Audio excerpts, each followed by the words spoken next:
Good afternoon, everyone. Welcome to the Geeky Geezers. I'm your host, Aged Boomer. This is my co-host, Papa Pacelli, along with Netter of Netter's Network. Good evening.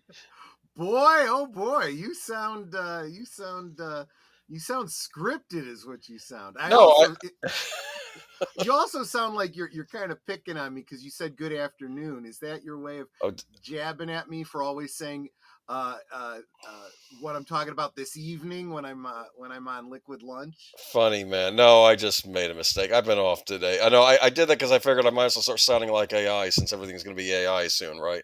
Might as well just pretend to be a computer Dude, now. don't even joke about that. The program that I use for voiceover work and stuff like that, I could actually record my own voice and use it as a voice to generate scripts and stuff like that. It's ridiculous. I do know people that very vehemently do not want to use any AI, but have resorted to using it for just because of errors or stuff in something they've recorded, and it's a quick way to get something fixed rather than going through all the effort of Audacity and re-recording something and getting the volumes right and stuff like that. Comments. We got some comments. Ruby Hoove Yes, gifted thank you a so much, and she Ruby Hooves. gifted it to a friend of ours. She has A her own friend of channel, the Janet. channel, Janet Janet, from another planet. be sure She to is a subscribe to Janet from Another Planet. Yes. she has a great, especially if you she does a lot of movie commentaries. She's also got mostly off platform because there's so much you can't do on YouTube. She's got some great political commentary. She's Oh, a cool. wonderful supporter over on the social medias. And speaking of this platform and the support of people like Ruby Hoove growing our community the way she does single-handedly, guys, I tell you guys all the time how much your support means. Let's put it this way. Um, if you guys tuned in on Friday and enjoyed that stream, I'm glad you did. If you go back and watch it now, I highly recommend you just kind of go down to the description of Last Call from last Friday and click on the link over to the Green Machine where you can see the entire stream in its entirety, because what's left on YouTube is so chopped up and so Frankensteined because of the draconian use or misuse, I should say, of copyright by this current platform. You want to make sure that you and I think going forward, this is what I'm probably going to end up having to do is putting a link to the It's probably the only Rumble way. version Yeah. of a video, and just telling people, if you want to see the full version, make sure you go over to Rumble and maybe subscribe to me over there, because that's kind of what you have to do. But yeah, I had to spend all weekend editing Friday's video just to get it so that it would free up the funds that you were kind enough to super chat to me and offer me, and so that it doesn't go to a bunch of copyright trolls. At any rate, we had a wonderful guest on Friday, though. Be sure to also check out his channel, right? Yeah, Stark of Iron. Mhm. I didn't. He keeps things lighthearted. I didn't want to get too slovenly, fanboyish about him. But he really is somebody who is having a great deal of impact on my channel just by setting an example and doing things that he does. Saying, yeah, this is a good idea and this is why. So that's why middle of the show, I did a promo reel. Then he asked me to send those promos to him so that he could play them on his show on Saturday to promote the different shows that we do. And I think going forward, not only am I going, and I think you guys know I had started doing promos for our own different streams. And I kind of got away from it. I'm not only going to be getting back to it, but I am going to start doing promos for other channels and sending those out to Tony to do on his channel and so forth. So together we grow, folks. Together we grow. Hello, Connie Cleary. Welcome to the chat. And hold on, let me find out who else is here. We have Curtis Selby. Welcome. Absolutely, says howdy. Netter's Network, welcome. Rosefire, welcome. Almost went to see Indiana Jones and the Last Crusade. Oh, At the other events, and chose to start season 2 of Hercules' Legendary Journeys. I saw that in the theater the year that came out. That was the summer of '89. We'll have to do summer. right.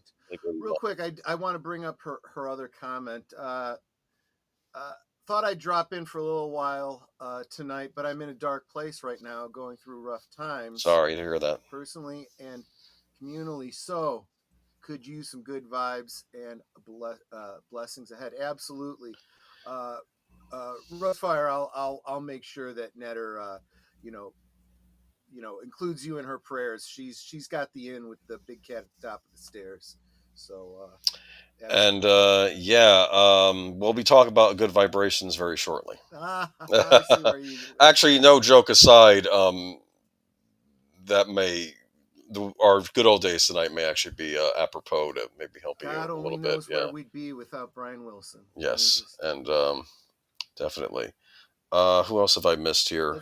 Let me help you get back on track. Thank you. Sorry. Gotta say, salute, of course, to Deleted Scenes, who when this stream is over, stay with us to the end of the stream and don't go anywhere.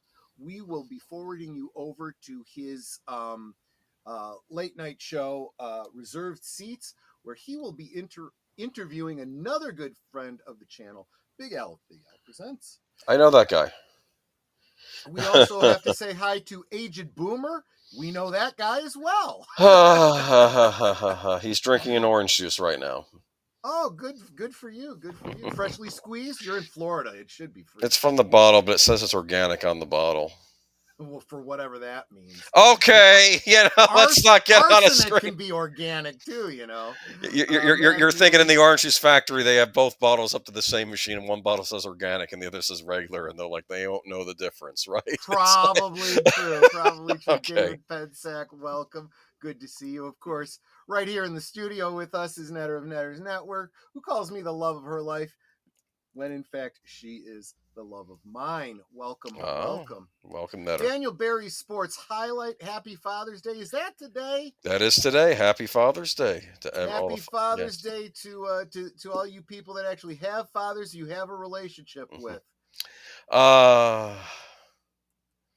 Yes. Let's see. Let me catch up here. In fact, there he is right now. Big Al of Big Al Presents. Hello, geezers. Have a great show. Better stay awake, Al. Don't take a nap, because otherwise you'll miss your show. Isn't it evening? Yes, it's evening, D. Pensack. I don't know, man. I was even thinking, okay. I'm gonna take a nap. Yeah, let's not beat up Boomer. I thought just beat me up. It's fine. I thought he was giving me grief. That's the only reason I even brought it up. Point is that I don't know. This has been a weird week. Yes. I had to, of course, I had to be very careful. I had to get I'm going for my physical in a week, so I had to get all my blood tests. So I was making sure I was being careful early week. Last night there was a horrible, horrible thunderstorm in the middle of the night. I mean, the kind of thunderstorm where the lightning cracks and it wakes you up. Like it might have been right outside the house. I mean, Deleted Scenes was talking about that. True. He had lightning strike like 8 feet away from him. So yeah, it was close because I know that's scary. You can tell when it's close because you hear the rumble right with the crack. All I know is whatever it was close. Luckily, I didn't mention it when he shared, but I'll tell you, there was a time I was out in Ohio. My uncle owned a marina out there, and sometimes, during the summer, a summer rain is wonderful, and even a thunderstorm is really, really a good feeling. Kind of feeling that cool breeze of very moist air coming off lake, really nice. All of a sudden, the lightning struck. It hit somewhere in the lake, less than 100 feet away from me. And that feeling of the prickle on the back of your neck, like someone punched you in the chest and you just kind of out, and that tingle down your leg. Well, the tingle down my leg was because I peed myself, but that's entirely different. Yeah, it's a freaky thing. Yikes, welcome, man. Tim, FKHC 2005. Also, nothing to see here, Citizen, the other channel for Curtis Selby. Please make sure I like you that are title. Subscribed to pardon me? I like that title for the channel. Absolutely. Nothing to see here, Citizen. His new channel that we need to get up and running so we can get him monetized. Ztopia, I haven't seen you in a while. Good to see you, my friend. Good to see you. Chester D. Molester. Popcorn, Indiana here. There you go. So did you go see Indiana Jones? Just curious if that's what you're getting at. Who, Rosefire? Yeah, She. Oh, me? No, Chester. He said Oh, Popcorn, Indiana here. So just wondering if it got a Fathom Events re-release. yeah, that's I what need yeah, I that's need to what it was do saying. more of those. But yeah, it was a yeah. I'm big fan of that movie back in the day when it came out. I know people consider it the lesser of the three, but I still enjoy it. You know, Yeah, it had Sean Connery in it. Come on. oh, absolutely. It was a great movie. The problem Yes. is I kind of side with Michael over at Retro Blasting, who's like the big problem there is that it pretty much puts a cap on what you could do with Indiana Jones. There's a reason that everything after that has just been going downhill, and that's because it puts it on a downward trajectory. It was called The Last Crusade. It should have been the last movie. It establishes a timeline that ages the character and makes it almost impossible to continue doing the pulp stories that they intended with Indiana Jones. That's why you end up getting, the marriage and kid, and kid dies in Vietnam, and break up of Oh their no, marriage none of this storyline. nonsense. Gene Siskel gave Last Crusade thumbs down, which I was surprised at. And you know what his reason was? Why? He said, "I've seen this movie before. You already had a movie with Indiana Jones fighting a certain enemy, the Germans before Right. World War II, and also with looking for a holy relic." He says this is like the same thing. And I thought Well, that was he's too not wrong harsh, there. but yeah. He's not wrong there. They the first two movies establish a better baseline because you have yes He the liked Temple concept of Doom, but Temple of Doom was different enough from Raiders. That's probably why he exactly liked it. Yeah. it is the same formula in that it is Indiana Jones going to find a different relic, but it's not the same genre. It's not a of biblical relic relic. with the It's same yeah. enemies and this same. A lot of people were saying there was a lot of stories that they've done with Indiana Jones in extraneous media that would have made perfectly good movies. The Secret of Atlantis and a whole bunch of other ones. Bunch of comic books they wrote. I mean, you could have tried Yeah. adapting some of those. Listen to me. Possibilities were endless of what they could have done. In fact, to be fair, with the new one, the Dial of Destiny, I heard the stuff on the train. I haven't seen the movie because I don't want to watch it, but I heard a lot of the stuff on the train was interesting. Like, couldn't they have just made a movie about him on the train? Yeah. Getting exactly. and that you probably could have gotten that to a feature length at least. Maybe do a little preamble in the beginning and then like have him get to the train, and that could have been the movie. But instead, they never mind. Well, that's What do the I other know? thing too. That if you're going to do a serial, that's the way to do it. You don't tell the whole movie or the whole story in one movie. Well, You yeah. do it in a series of smaller movies. Anyway, That would have been interesting, but who cares? Who cares, right? Right. What we do care about is what Jonathan Conroy's saying here. Smash that like button and enjoy Thank the you. show. Absolutely. Rosefire Actually, says that she had ChatGPT create a trailer script and tagline for an original fantasy story idea. I found it fun to work with, but I'll admit it can't create a full hero's journey. No, it can't. That's why a lot of people that and it's it's just like everything else. Before you jump on people, kind of pay attention to what they're actually doing with this stuff. If you use ChatGPT just to give you a little idea or whatever, or get you started or something, and go, yeah, this is a great, but this goes too computer stupid. Let me take this and run with it. That's perfectly fine, because kind of where do you get your ideas from? Do you get them from other people having done other stories, from things you saw in your childhood? Are we going to jump on those people and say, well, you're a thief, you can't come up with anything original? There's nothing original under the sun. Get out of here already.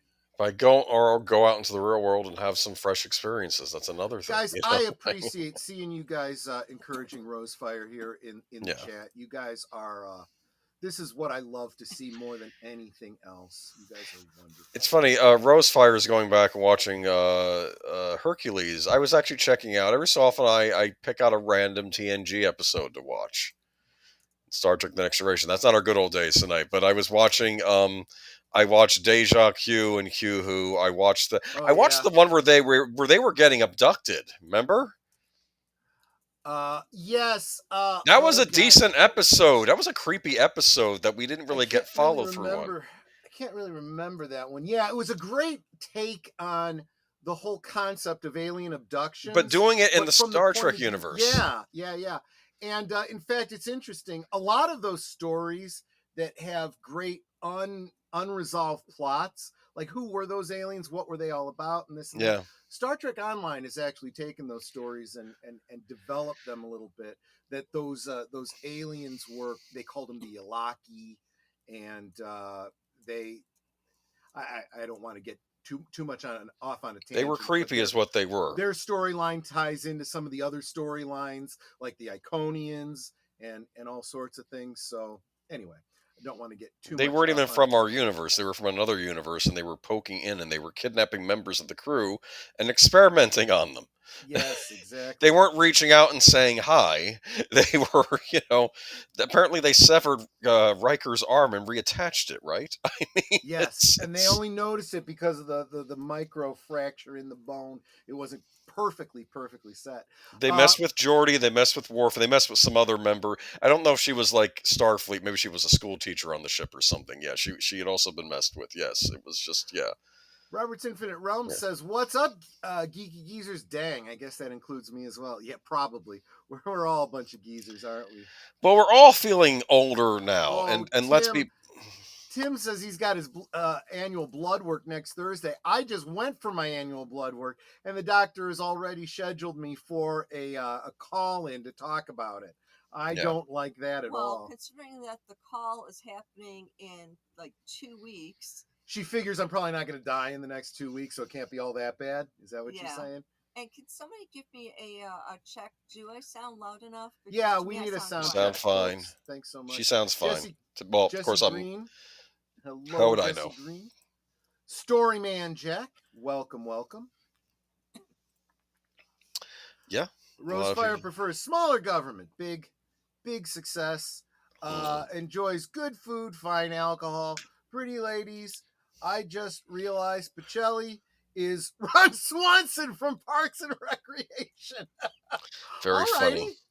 Thank you. Do you like breakfast bars with eggs and bacon and all that? Okay. I do like a good breakfast, but I don't like going out to restaurants or anything. Okay. I like making it myself. But so I don't really know who Ron Swanson is. Well, I don't watch Parks and Regulations, but based on that description, Rosefire, I'll take it.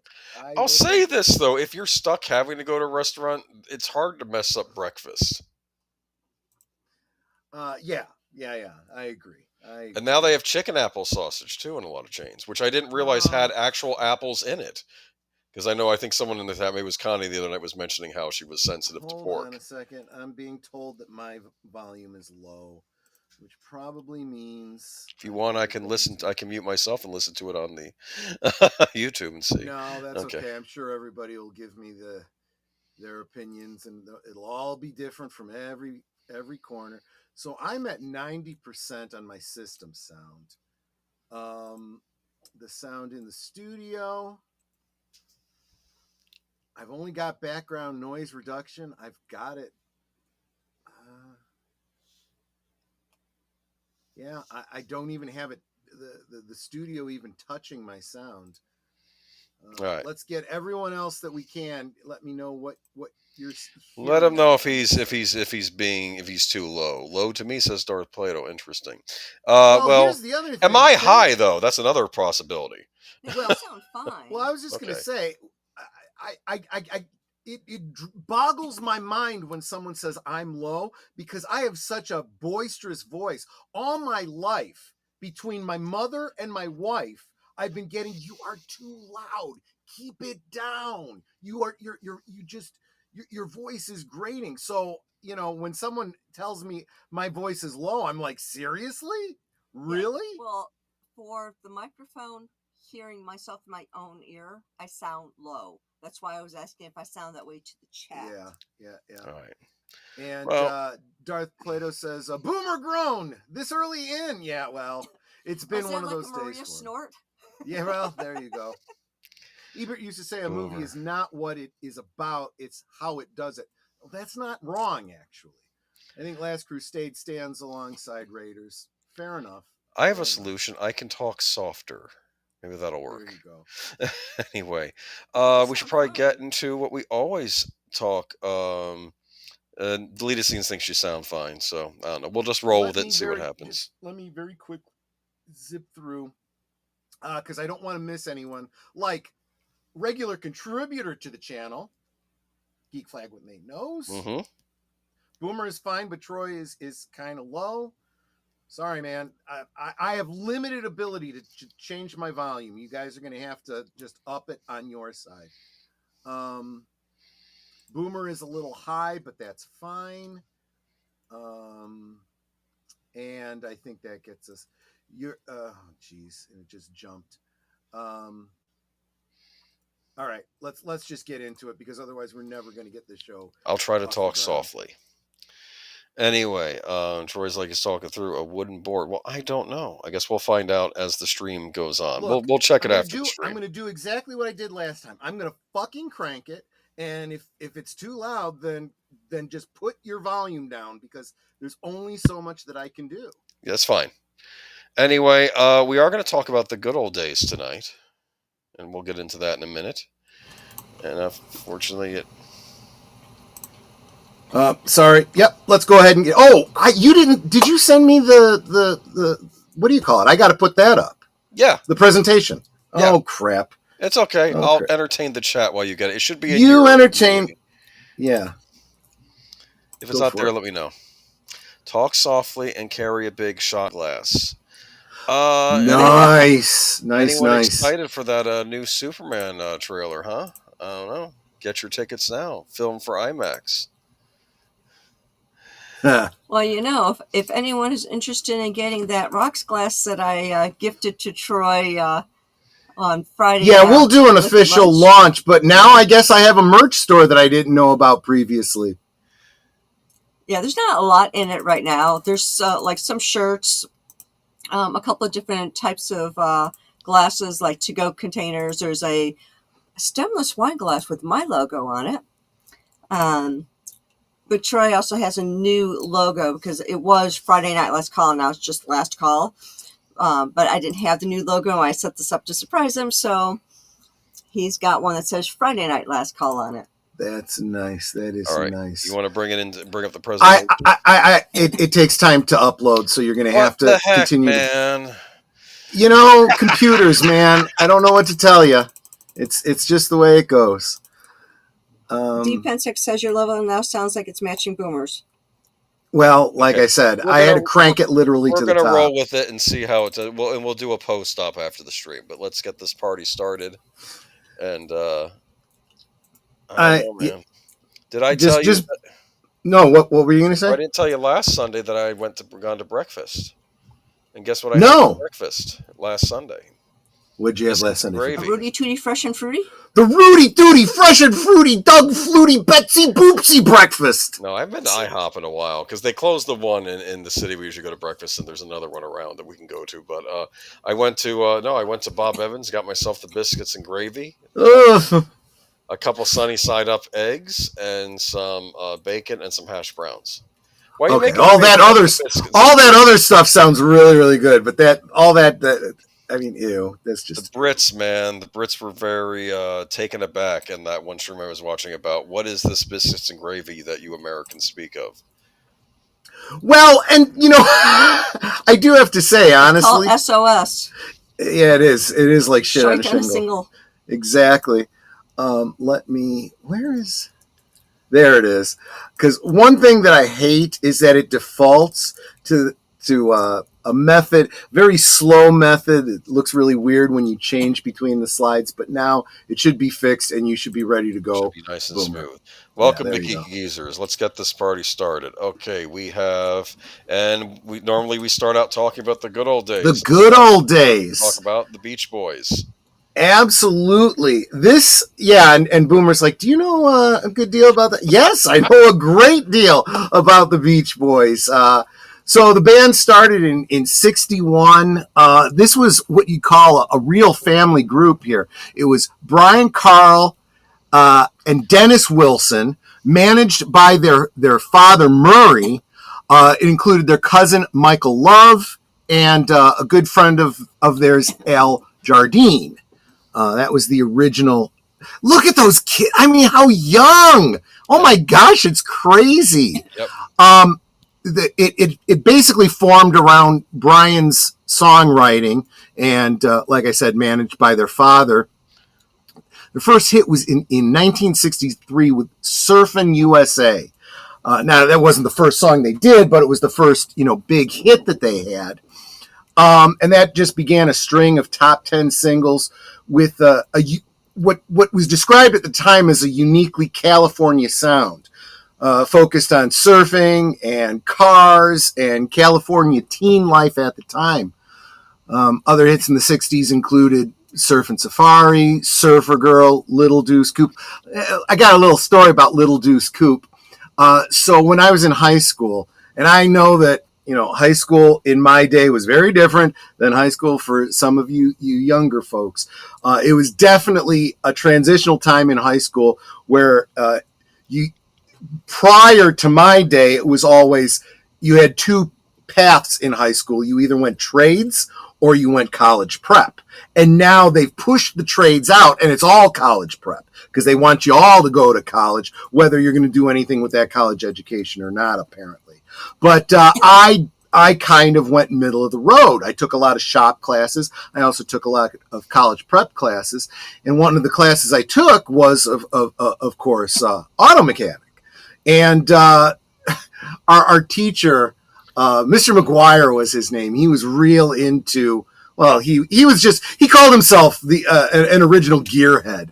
And he would do these little projects where he'd bring in, a 50s, 60s formula song, and he'd play it.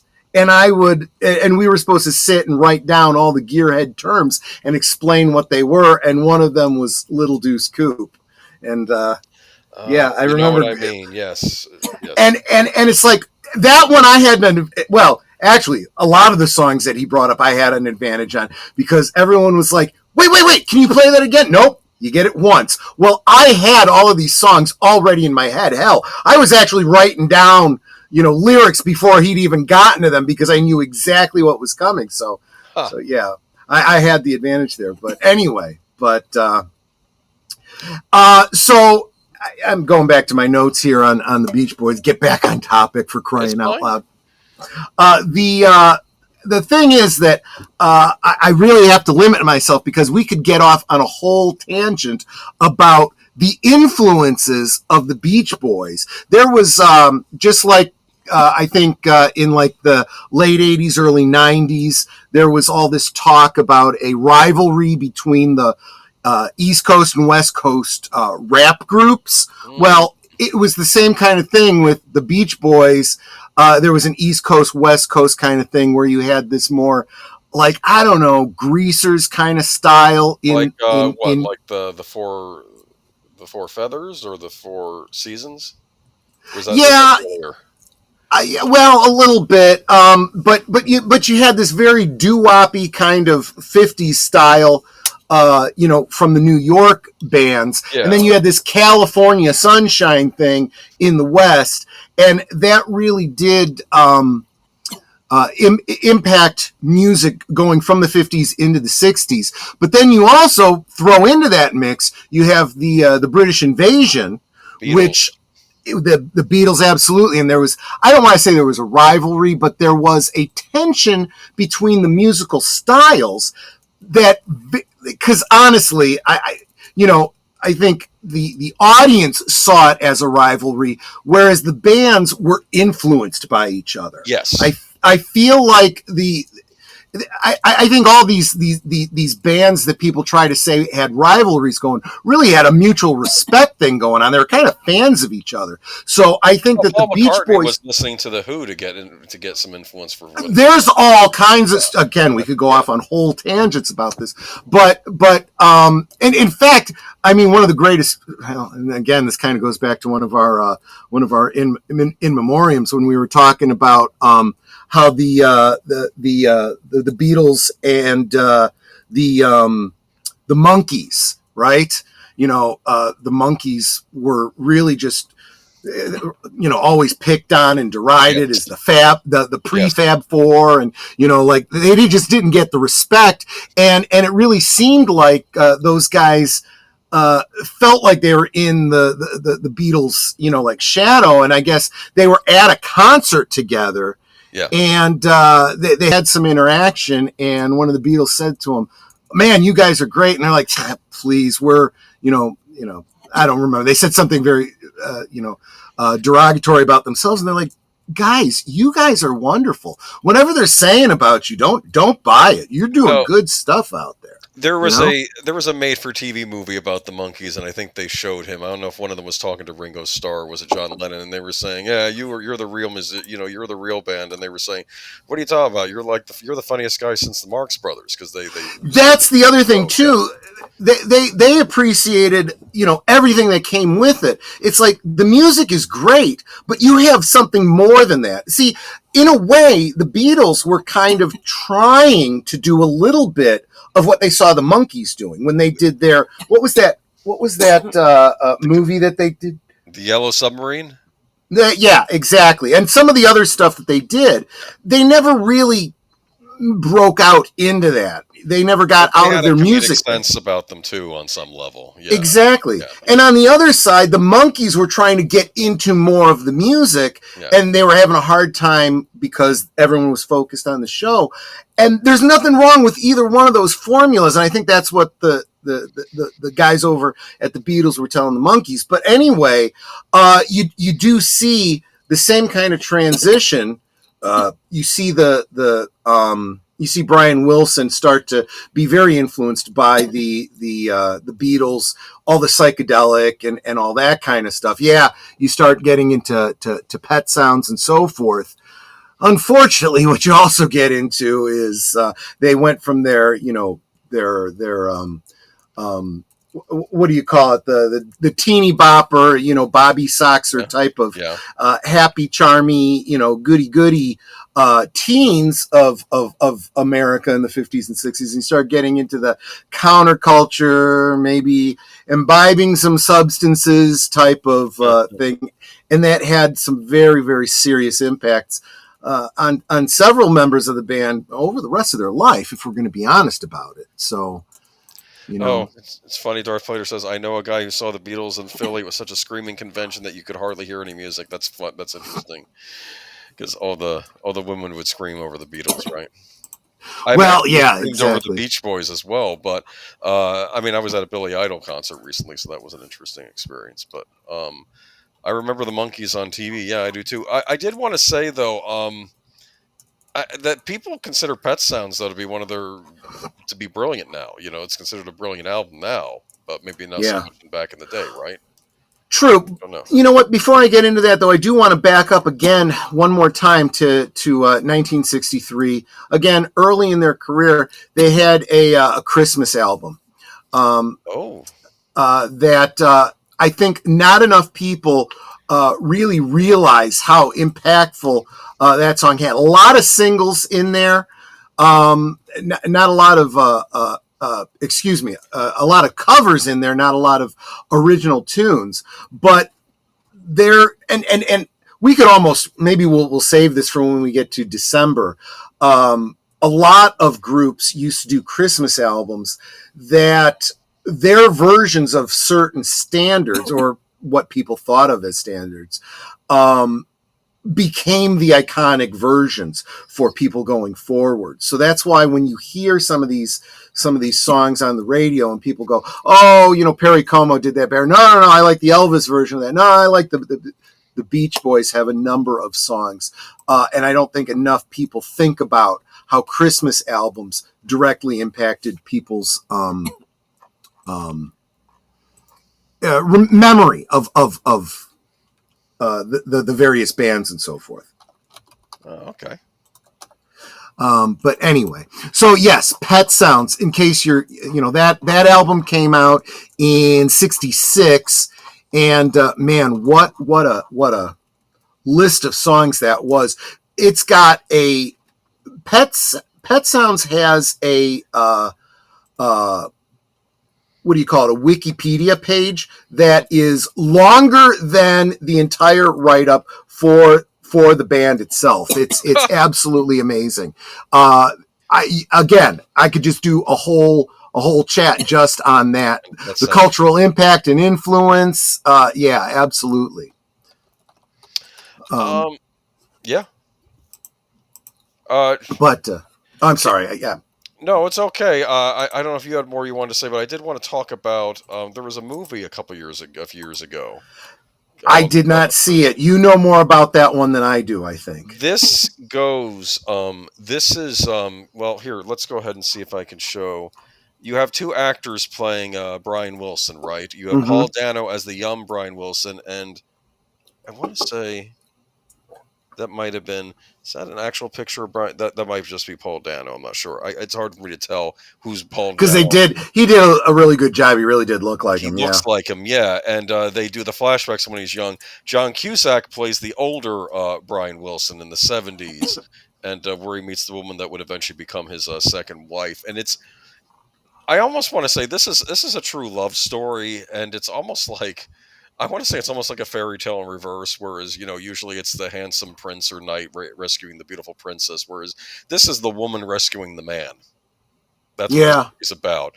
He had a therapist he was under the therapist's thumb. Therapist was prescribing all kinds of, kind of keeping him in a stupor. And then one day when he's going to buy a car, he meets this lady who was one of the car agents, and he kind of falls for her, and she kind of brings him out. And while you're watching the movie, you're thinking, maybe did he have a psychotic break? He's on all these things. No, he was just. No, I'm sorry. I'm talking to Netter. Okay, and no, he was just being kept this way, so to be under the control of evil Paul Giamatti here. Yeah, evil Paul Giamatti. I haven't seen Straight Outta Compton. He's in that apparently also, and he's like an evil music manager in that. I believe it's like he's getting all music managers are evil. Yeah, and he's sort of like almost has a dual role in that as well, like the same type of character. And no, I mean it's a wonderful biopic. I do highly recommend you watch it, and it kind of goes back and forth between the older and the younger Brian Wilson. Paul Dano though is excellent as the young Brian Wilson, and that's Elizabeth Banks. And actually, I'll show a picture here. This is them, see? And there's the real Brian Wilson in the middle, see? There you go. But, I know if you haven't seen Love and Mercy, I recommend it. You need to look into this movie. I'll have to double check it. Yeah. This, and that really does kind of take us up through the 69. If we keep going farther with this, we're going to start coming down the other side of that mountain there, because we start looking at, some waning popularity. Brian starting to have some real problems in his life, pulling out of the band. We could even get into a resurgence later on. Right there, right? Well, yeah, I was going to say even more excuse me. I was going to say even more recently in like the 90s, we started getting into they did the Beach Boys did a song for a movie with Tom Cruise. The name of the song was Kokomo. Yeah, there you go. Yep. And there was, and they started touring again. Started touring with, of all people, John Stamos. He became like an honorary member of the band, playing drums with them. Oh, wow. And they were on Full House. Yes, they were. And it was, yes. It was, there was, for the kids at the time, it was a misunderstanding. They thought, because they showed up on the show, that's how they became friends, and it was more than that. The relationship began before that. That's what led to them being on the show. He was already involved with them. In fact, if you watch the video for Kokomo, you do see John Stamos on the drums in that video. And he's been involved with the band ever since, going on tour with them and so very forth. Cool. So, and we'll probably end up talking a little bit more about that as we get into the show as well. All right. So, unfortunately, this is probably going to lead us to our first story of the night, though. Absolutely. Which is, we don't lie when we say we're losing the greats. We really are losing the greats. And he's a music legend, let's be honest here. True. Even though I don't consider myself a Beach Boys expert by any means, I know their songs because I grew up with their songs. I don't think anyone... Yeah. I think everybody pretty much knows their music. Yeah. They are so ubiquitous in pop culture. Their music has been used in like commercials, definitely in soundtracks and TV shows and whatnot, especially every time they want to somehow infuse that kind of 60s surfing kind of flair to it. They just go to the Beach Boys. Yeah. Brian Wilson, in memoriam, age 82. Brian Wilson, the Beach Boys visionary and fragile leader whose genius for melody arrangements and wide-eyed self-expression inspired Good Vibrations, California Girls, and other summertime anthems and made him one of the world's most influential recording artists, has died at age 82. Wilson's family posted news of his death to his website and social media accounts Wednesday. Further details weren't immediately available. Since May 2024, Wilson has been under a court conservatorship to oversee his personal and medical affairs, with Wilson's longtime representatives, publicist Gene Sivers, and manager Lee Ann Hard in charge. The eldest and last surviving of three musical brothers, Brian played bass, Carl lead guitar, and Dennis drums. He and his fellow Beach Boys rose in the 1960s from local California band to national hit makers to international ambassadors of surf and sun. Wilson himself was celebrated for his gifts and pitied for his demons. He was one of rock's great romantics, a tormented man who in his peak years embarked on an ever steeper path to oral perfection, the one true sound. Beach Boys rank among the most popular groups of the rock era, with more than 30 singles in the top 40 and worldwide sales of more than 100 million. The 1966 album Pet Sounds was voted number 2 in a Rolling Stone list of the best 500 albums, losing out, as Wilson had done before, to the Beatles' Sgt. Pepper's Lonely Hearts Club Band. The Beach Boys, who also featured Wilson, cousin Mike Love, and childhood friend Al Jardine, were voted into the Rock and Roll Hall of Fame in 1988. Wilson feuded with Love over songwriting credits, but peers and otherwise adored him beyond envy, from Elton John and Bruce Springsteen to Katy Perry and Carole King. The Who drummer Keith Moon fantasized about joining the Beach Boys. Paul McCartney cited Pet Sounds as a direct inspiration on the Beatles, and the ballad God Only Knows as one among his favorite songs, often bringing him to tears. Wilson moved and fascinated fans and musicians long after he stopped having hits. In his later years, Wilson and a devoted entourage of young musicians performed Pet Sounds and his restored opus Smile before worshipful crowds in concert halls. Meanwhile, the Go-Go's, Lindsey Buckingham, Animal Collective, and Janelle Monáe were among a wide range of artists who emulated him, whether as a master of crafting pop music or as a pioneer of pulling it apart. It is just it's a loss. But like I said, check out that movie if you get a chance. I will. And it's nice to see something that kind of starts out as tragedy and then turn into triumph. That's sort of what the movie is. So yeah. And in a way, if you follow Brian Wilson's life all the way along, it's been up and down all his life. Which, let's be honest with you, that's kind of how life goes if you really think about it. I was talking about shows where they used Beach Boys songs and whatnot. You mentioned God Only Knows. That was that song they used as the theme song. I think it was HBO. I can't remember if it was HBO or Showtime, had a series called Big Love, and they used that as the soundtrack. Oh, okay. The theme song. I have to bring up this comment. Don't yell at me. Lester, I was 9 when I discovered the Sex Pistols. It was over after that. That might be a band I don't know about, the Troy.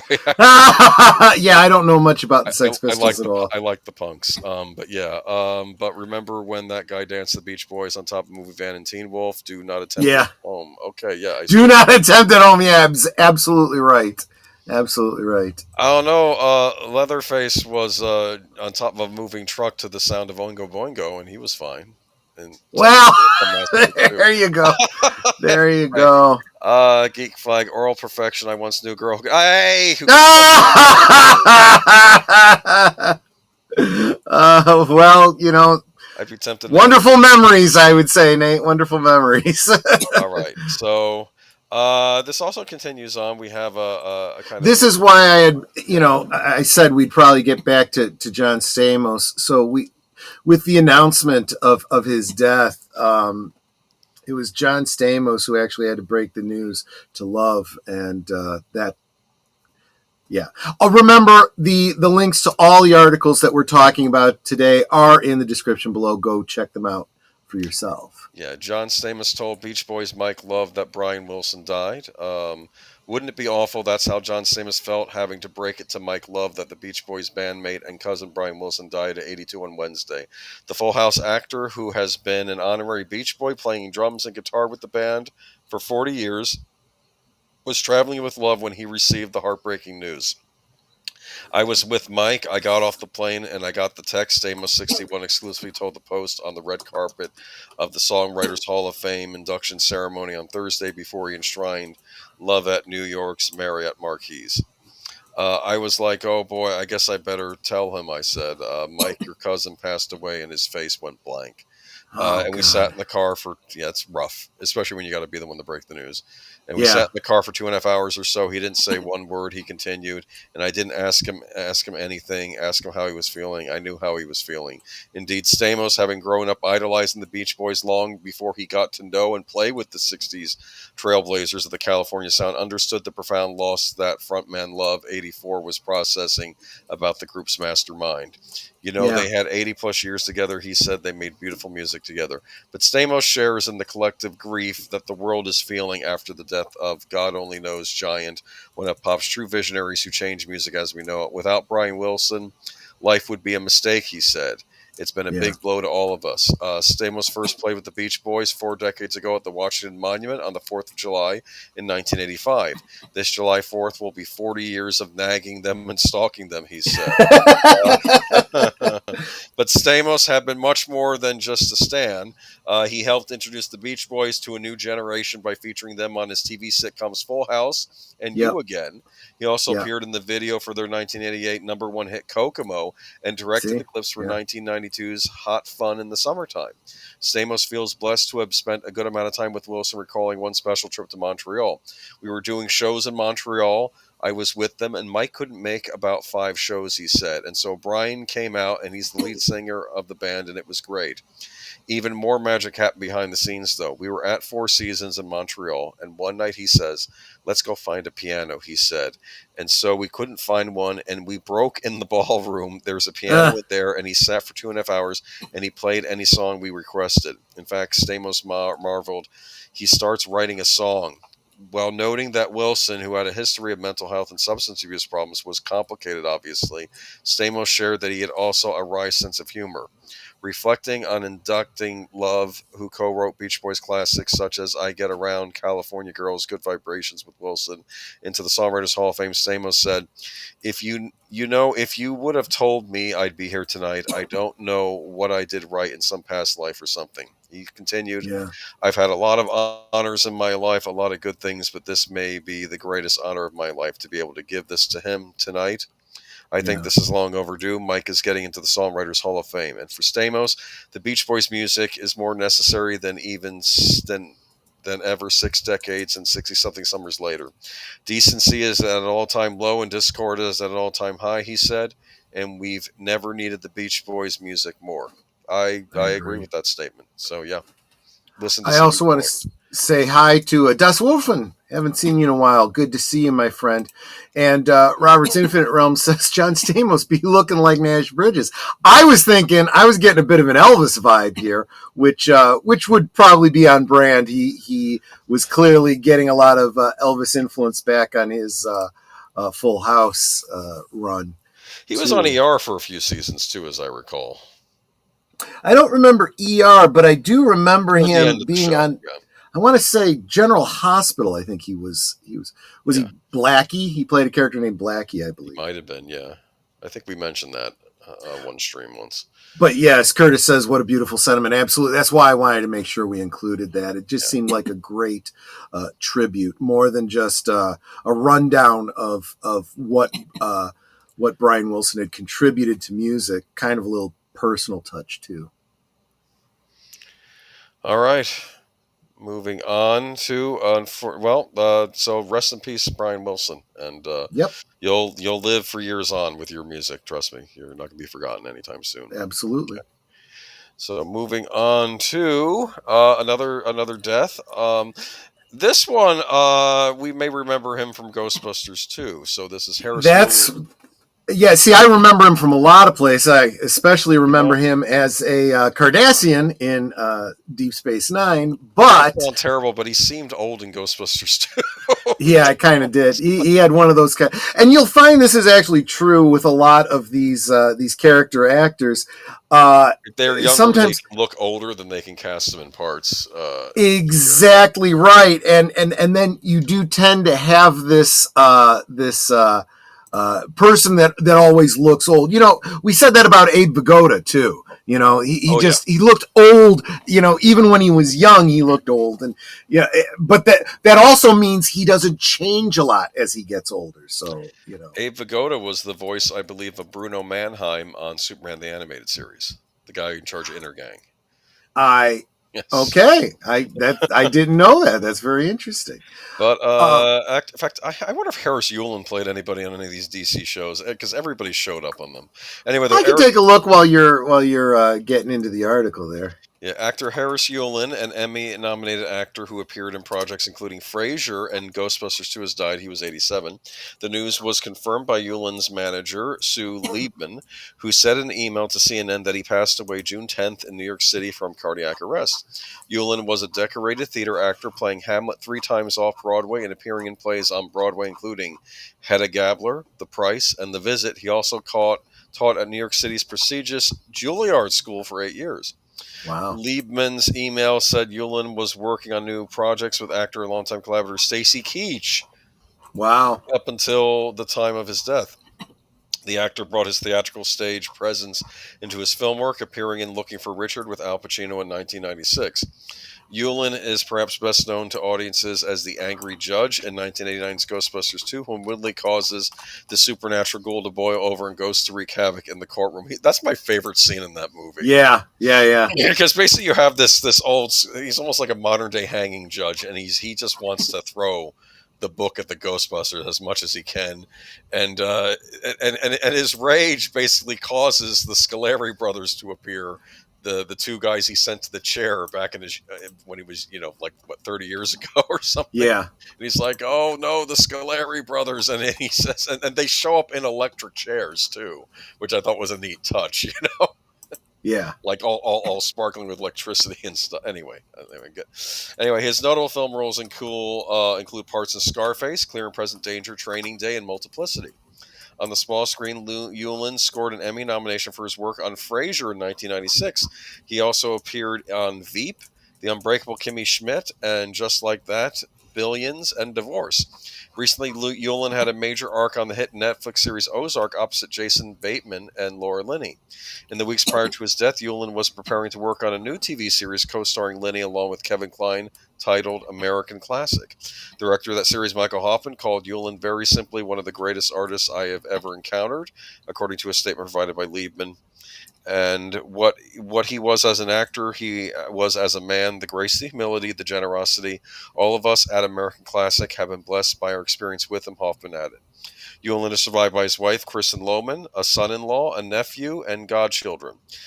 He was preceded by his daughter, actress Claire Lucido, Lieberman said. Oh, I guess she must have passed away as well. Okay. All right. So that's it. And for those of you that are Star Trek fans, you'll remember him as the character of Eamon Maritza from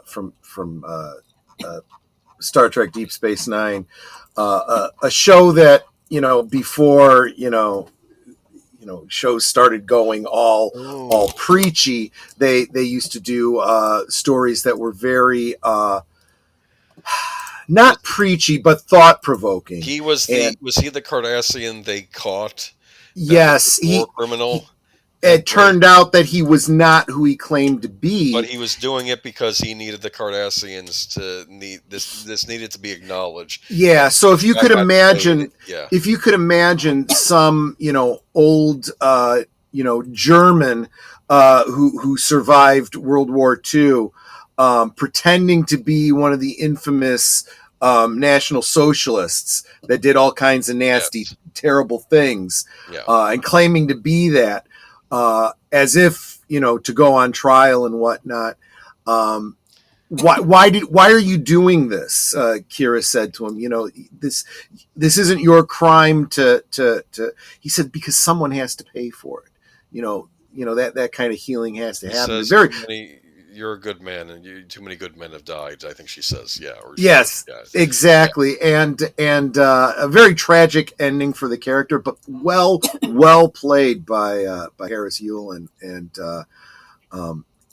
there are so many roles that, he's got roles going back to. He started his career in the early 70s, 1970, 2 years before I was born. And he's been working steadily since. His IMDb just goes on and on and on and on. Go check it out, and you will see. Just go through the list, and you go, "Oh, I used to watch that show. Oh, I remember that episode." You'll recognize. Because I remember being introduced to the Cardassians. I know they've been on Star Trek earlier, but the episode where Picard was being tortured. Remember, that was my real introduction to them. But yep. And then to see this guy though in the cell, and he was saying all sorts of things like, I don't know if I can repeat that word on air now. YouTube. Okay. Anyway. Well, you call something, I call a day's work. That's basically what he said. Yeah. Like, he was as nasty as he could be, and then Kira finally realizes that. But he was very good at antagonizing her, but he was doing that on purpose because he was trying to be this great villain of the war. Right, because he was trying. He's literally doing the opposite of his nature, right? He hates the person he's representing and wants to see that, I guess at this point, fictional character be punished, and he's got to stand in and do that. Remember, he was making a point that when we were given the orders to leave and they told us, I said no, I couldn't have it, and I just started slaughtering all the prisoners. Like he ordered, because even though they were ordered, it's over. You got to leave now. The occupation is over. He still wanted to. That's how. Yeah. That was a very interesting. You'd be surprised to hear this, all the Dominion War and other episodes of Space Nine, but that is my favorite episodes of Harris. It's a great episode of Space Nine. I'm not gonna. It really is. There's a lot of great ones, but that one really is. I miss old Star Trek. I really do. I do too. It's just and I feel like whenever I hear some modern Kurtzman lover, saying, well, Star Trek was always, progressive and this and that. It's this kind of stuff that they're referring to. It's like Star Wars. No, it was topical.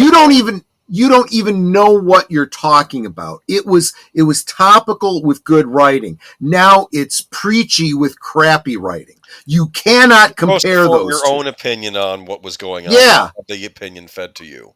That was the point. Exactly, because it's not as cut and dry as these people want to make it. They want you to believe good on this side, bad on that side, and it's like, no, life is not like that. Unfortunately, that works great in fiction. Even the Cardassians aren't all bad. You run into good Cardassians. Like there was that one episode, the Cardassian children, that were being raised to hate Cardassians by the Bajorans. Remember that episode?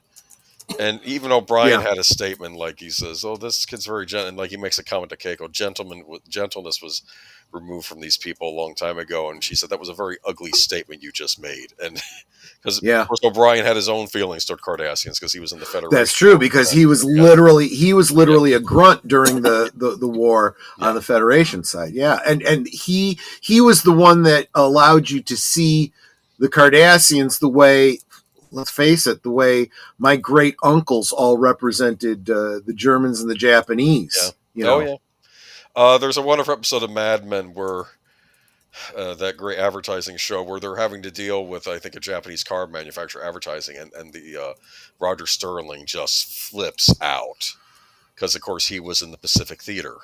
Right. And it was just, and of course, and I think one of the other advertising guys says, "Oh, I heard from this other agency. There's one of them in every agency or something." The guy that freaks out about dealing with the Japanese, but that was true to the period. It was there. Absolutely. Yeah, good Star Trek wants you to think. Bad Star Trek tries to tell you what you should think. Yeah, exactly. Yeah. All right, but moving on to not thought-provoking stuff. I'm sorry, I'm being mean to. I mean, seriously. Oh, is Dragon Age? Are we starting with Dragon Age? Oh, sure.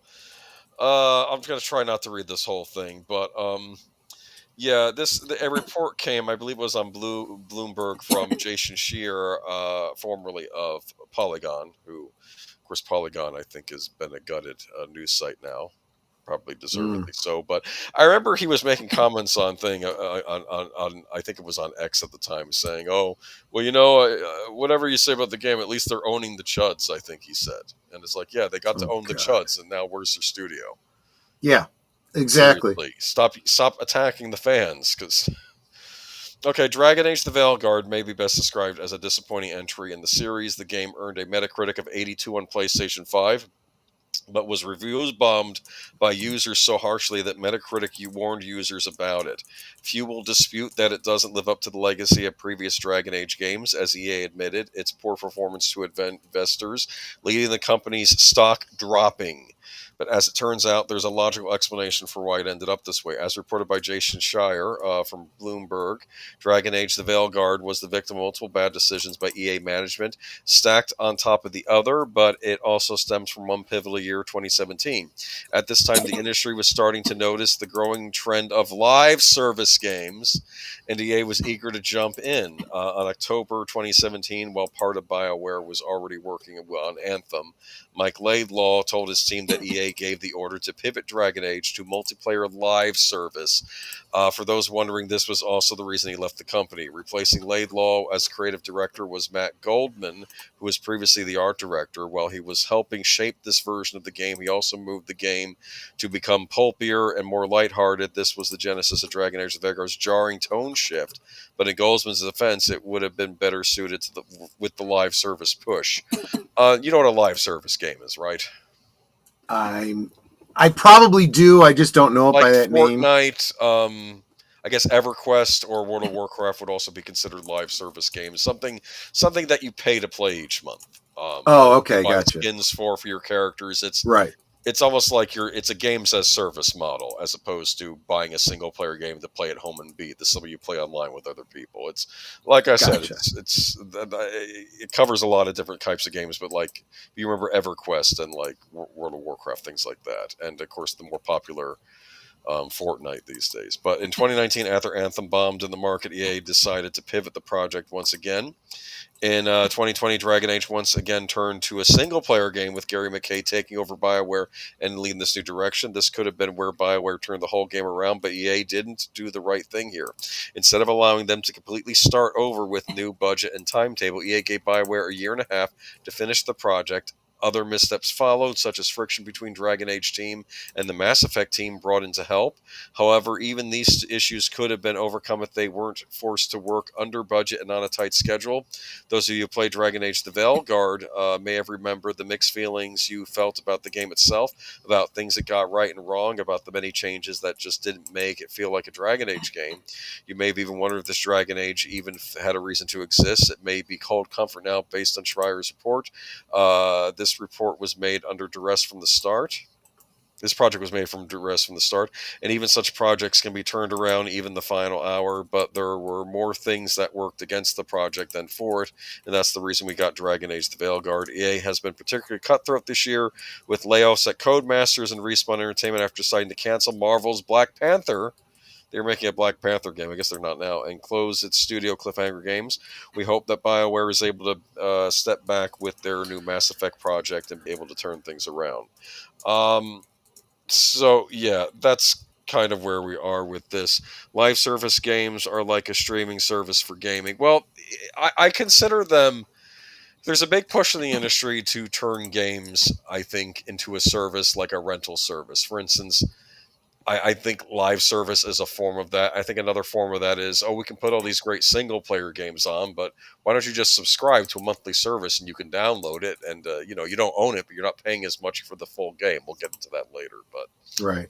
I heard Veilguard is terrible. I have no first-hand knowledge, as I'm just not motivated to play modern games. I'm kind of getting there, but we'll see.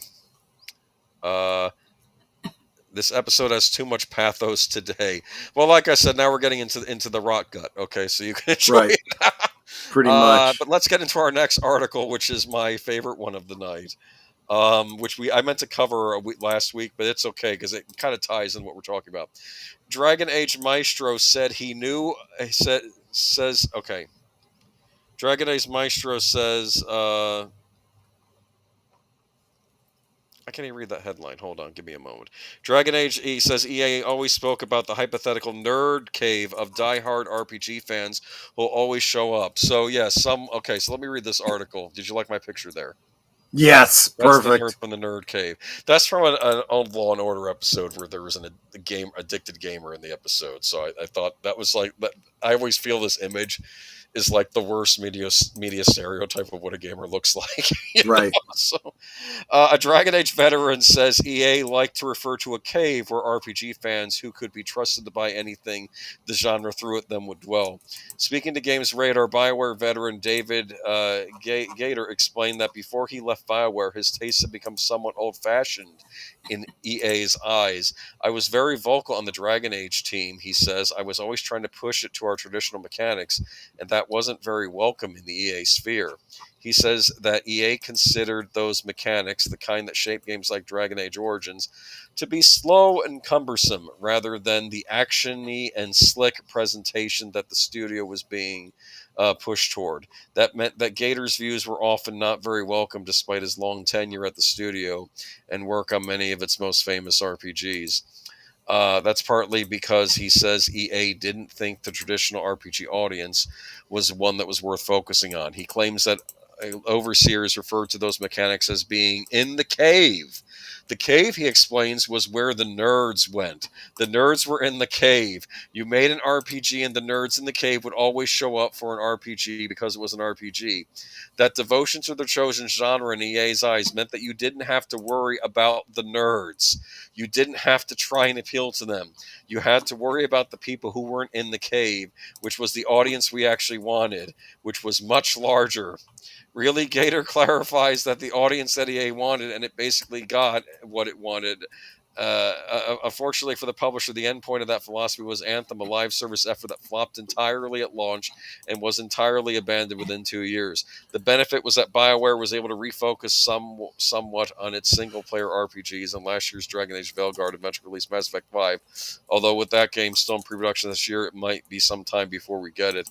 So this article is, of course, a week old. Now we're learning about all the trouble that happened with Dragon Age: The Veilguard, how that got. But what did you think of that? I think the results pretty much speak for themselves. The fact that apparently they didn't get the audience they wanted at all should tell you everything. And look, we've been talking about this for as long as we've been doing this idea of antagonizing your primary audience for the sake of some greater audience that doesn't actually exist, you just believe in your head exists, is a great way to bankrupt your company.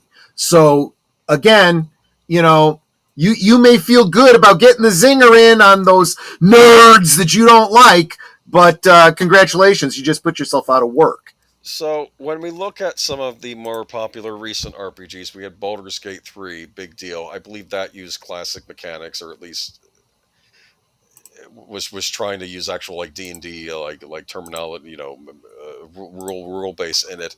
There's another RPG that came out recently. I'm sorry, I can't think of its name. Someone in the chat may know. It's a big deal RPG that came out, made by a small team of like 30 people, and it's been a huge hit. And it actually used turn-based mechanics, which basically shows that all these people saying people don't like turn-based mechanics. Why is this new indie game doing so well, and all these big studio games are doing poorly? I don't know, but I don't know. I just think to talk about your customer base that way, you're basically calling your customer base a bunch of nerds. It's it, you know, nerds is that kind of word. It's kind of like a lot of other words that your initial reaction is that it's derogatory, but it could also be a positive if it's coming from the right place. Well, it depends. Yeah, it depends on the intent, but the intent exactly. The intent here is clearly negative, and it's like a suit. Again, why do you give money to companies that hate you? Because you want this crap plugged into your vein, and you will, you are what he is describing if you are giving money to them. Though. No, I understand that. Yes. I am saying whatever few morons are actually, paying for this stuff, they are living what he is describing. You are the stupid nerd that will pay for it no matter what because it's got the name on it that you love. And I have said this about everything. You'll go and buy anything that's got Star Wars on it, that's got Star Trek on it, that's got Marvel on it, because you are that obsessed. And basically you're a fool because you are contributing to the downfall of the things you claim to love. But thankfully, you're absolutely right. Those people are more and more and more in the minority, where they're starting to get to the point where, like me with Tab, I was starting to realize, this isn't that soda that I liked from the 70s anymore. Yeah. It doesn't taste the same. And the nostalgia isn't even there for me because it doesn't have what I loved about it anymore.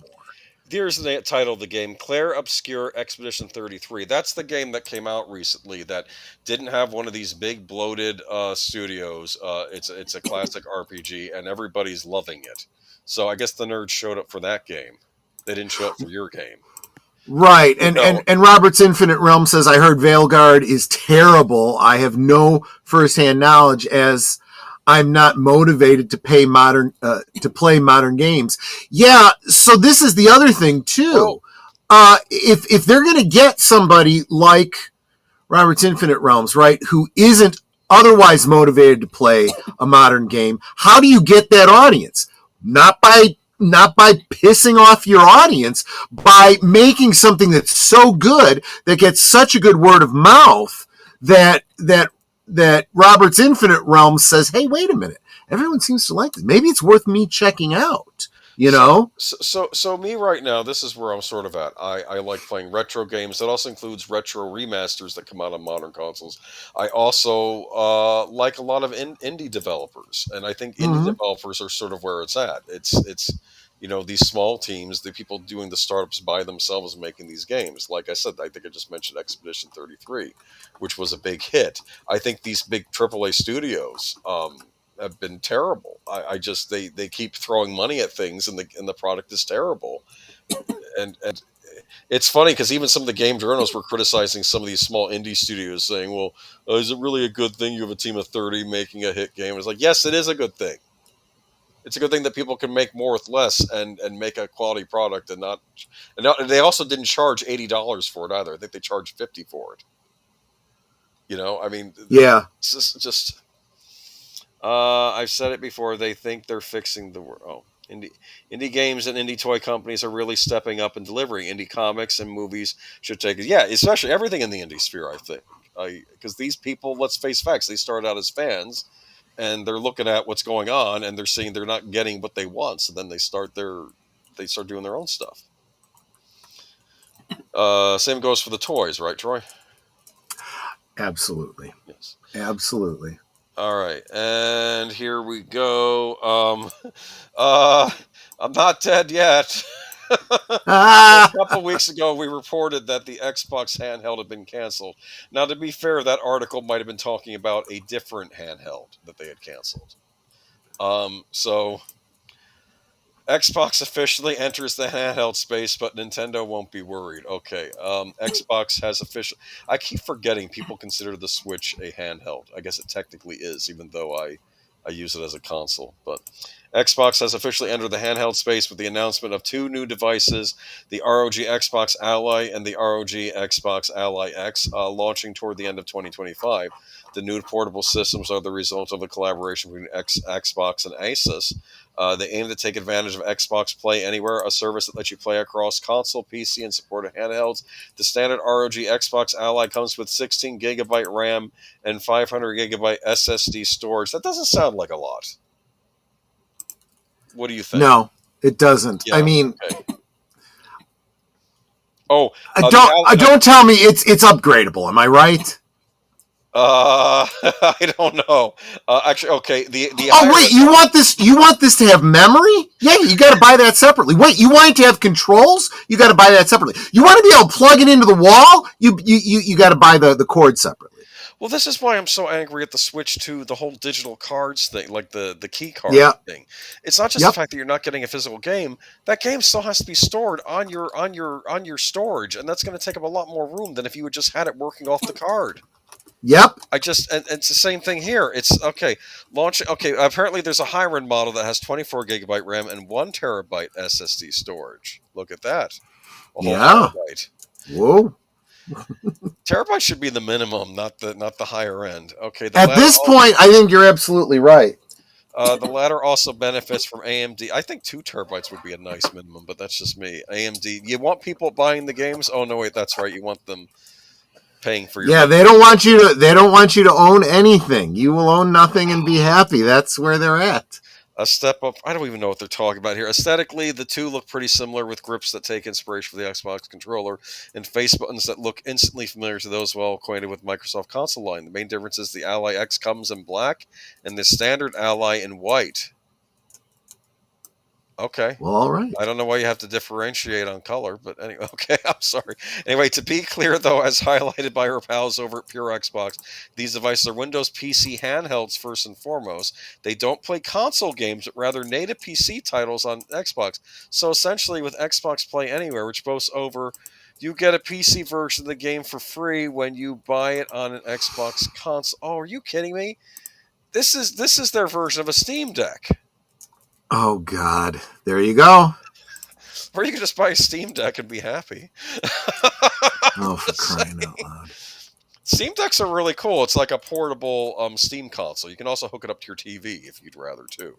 And it plays your Steam games on it. What's not clear, however, is how these things will cost. Xbox recently raised prices. There's a rumor going around that the price of this thing is going to be $1,000, but it's a rumor, so I can't verify. It came out today. It's a rumor that sounds very plausible in the modern market.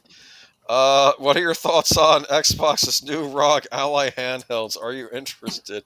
I'm going to hold off for the time being. I have bought games on the Xbox. I think I got when I got Doom on the Xbox, it came with the PC version that you have to play on Xbox's proprietary thing, but anyway, are we interested in this, chat? You excited? You gonna pick one up? Huh? Well, I'm certainly not. I mean, this isn't my bag. I'm not even the target audience for this. Oh, so are you saying this thing will run Steam? That would be kind of interesting. So they would be directly competing with Steam. I don't know. I don't know. I know that there's a rumor that the next Xbox console is basically just going to be a gaming PC that you'll actually be able to play Steam games on it as well as other things. But I'm so glad I don't touch any of this stuff. Well, it's gotten complicated. The problem is gaming's gotten complicated. Console gaming was not supposed to be expensive. I mean, we're going to get into consoles in a minute. It was supposed to be the cheap alternative for those who couldn't really afford PC gaming. Because in the old days, PC gaming was what was expensive. You had to buy a proper PC. You had to get a proper graphics card. You had to get a proper sound card. Remember all that? Yeah. Back in the day? Or you could just buy a game console. And game consoles had their own limitations, but they were ready to run out of the box and you didn't need anything else. Now I feel like PC gaming is becoming the cheaper alternative to console gaming. Yeah. Xbox needs to concentrate on games that are not buggy. Yes, I know, like Redfall, but it's not about whether or not their games are buggy. It's about them not getting the library they should have in the 7th generation, according to Phil Spencer. I remember when he was asked that live on air, and he just started complaining, "Oh, we'll never get ahead because we didn't get that." I'm like, no, they're not asking you about that. They're asking about the fact that you released a first-party Xbox title and it was a buggy mess. This is you, the company, releasing a game. This wasn't some third party.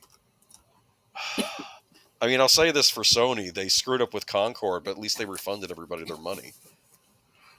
They Fair. okay, we screwed up. We're going to refund you the money.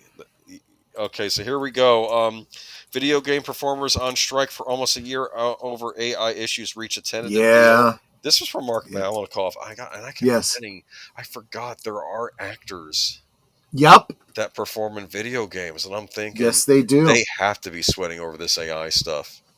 Yeah. Because I'm thinking, there is. Yeah. I should have been smart enough to prepare in advance. There's a YouTuber that I watch. She is she's a voice actress, and she does a lot of voices that you've heard. And what's amazing is watching. She's a very pretty girl. Yeah. But the way she changes her voice so dramatically, it's like, oh my gosh, it's amazing. It's a talent I can't even fathom. And she talks about, the skill that's involved, the headspace you got to get into to get different voices, stuff like that. And she has talked about the whole AI thing, and it is a concern. It is a concern. There was a problem with the voiceover actors because a lot of cartoons later on, they started using actual live actors to do you get a famous actor do a voice in a Disney movie, right.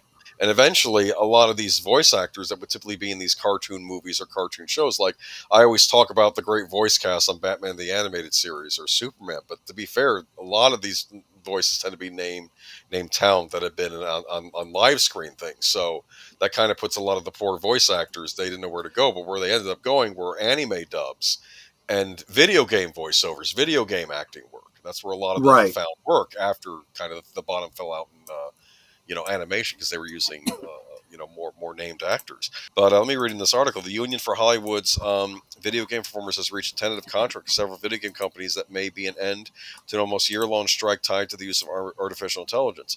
Members of the Screen Actors Guild, American Federation of Television and Radio Artists went on strike in July 2024. After negotiations with game industry giants came to a halt over artificial intelligence protections. SAG-AFTRA said that the unregulated use of AI pose an equal or even greater threat to performers in the video game industry than it does in film and television because the capacity to cheaply and easily create convincing digital replicas of performers' voices is widely available. This is true. We saw with the Google VO. Exactly. How easy. And the performers were worried that unchecked use of AI could provide game makers with a means to displace them by training an AI to replicate an actor's voice or to create a digital replica and their likeness without consent. Patience and persistence has resulted in a deal that puts in place the necessary AI guardrails that defend performers' livelihoods in the age of AI alongside other important gains.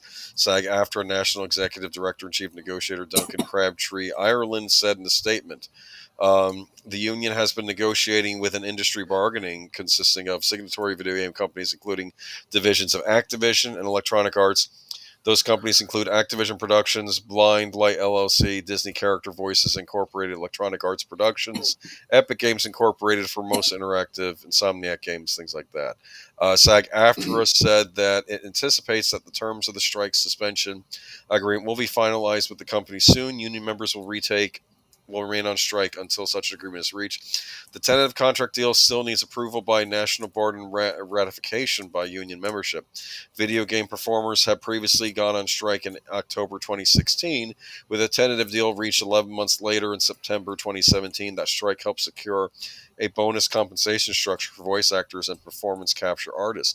It's interesting. I do take for granted just how much voiceover work is used in almost every game nowadays. In fact, I think there was a big deal that the longtime Princess Peach actress had been replaced by Nintendo recently.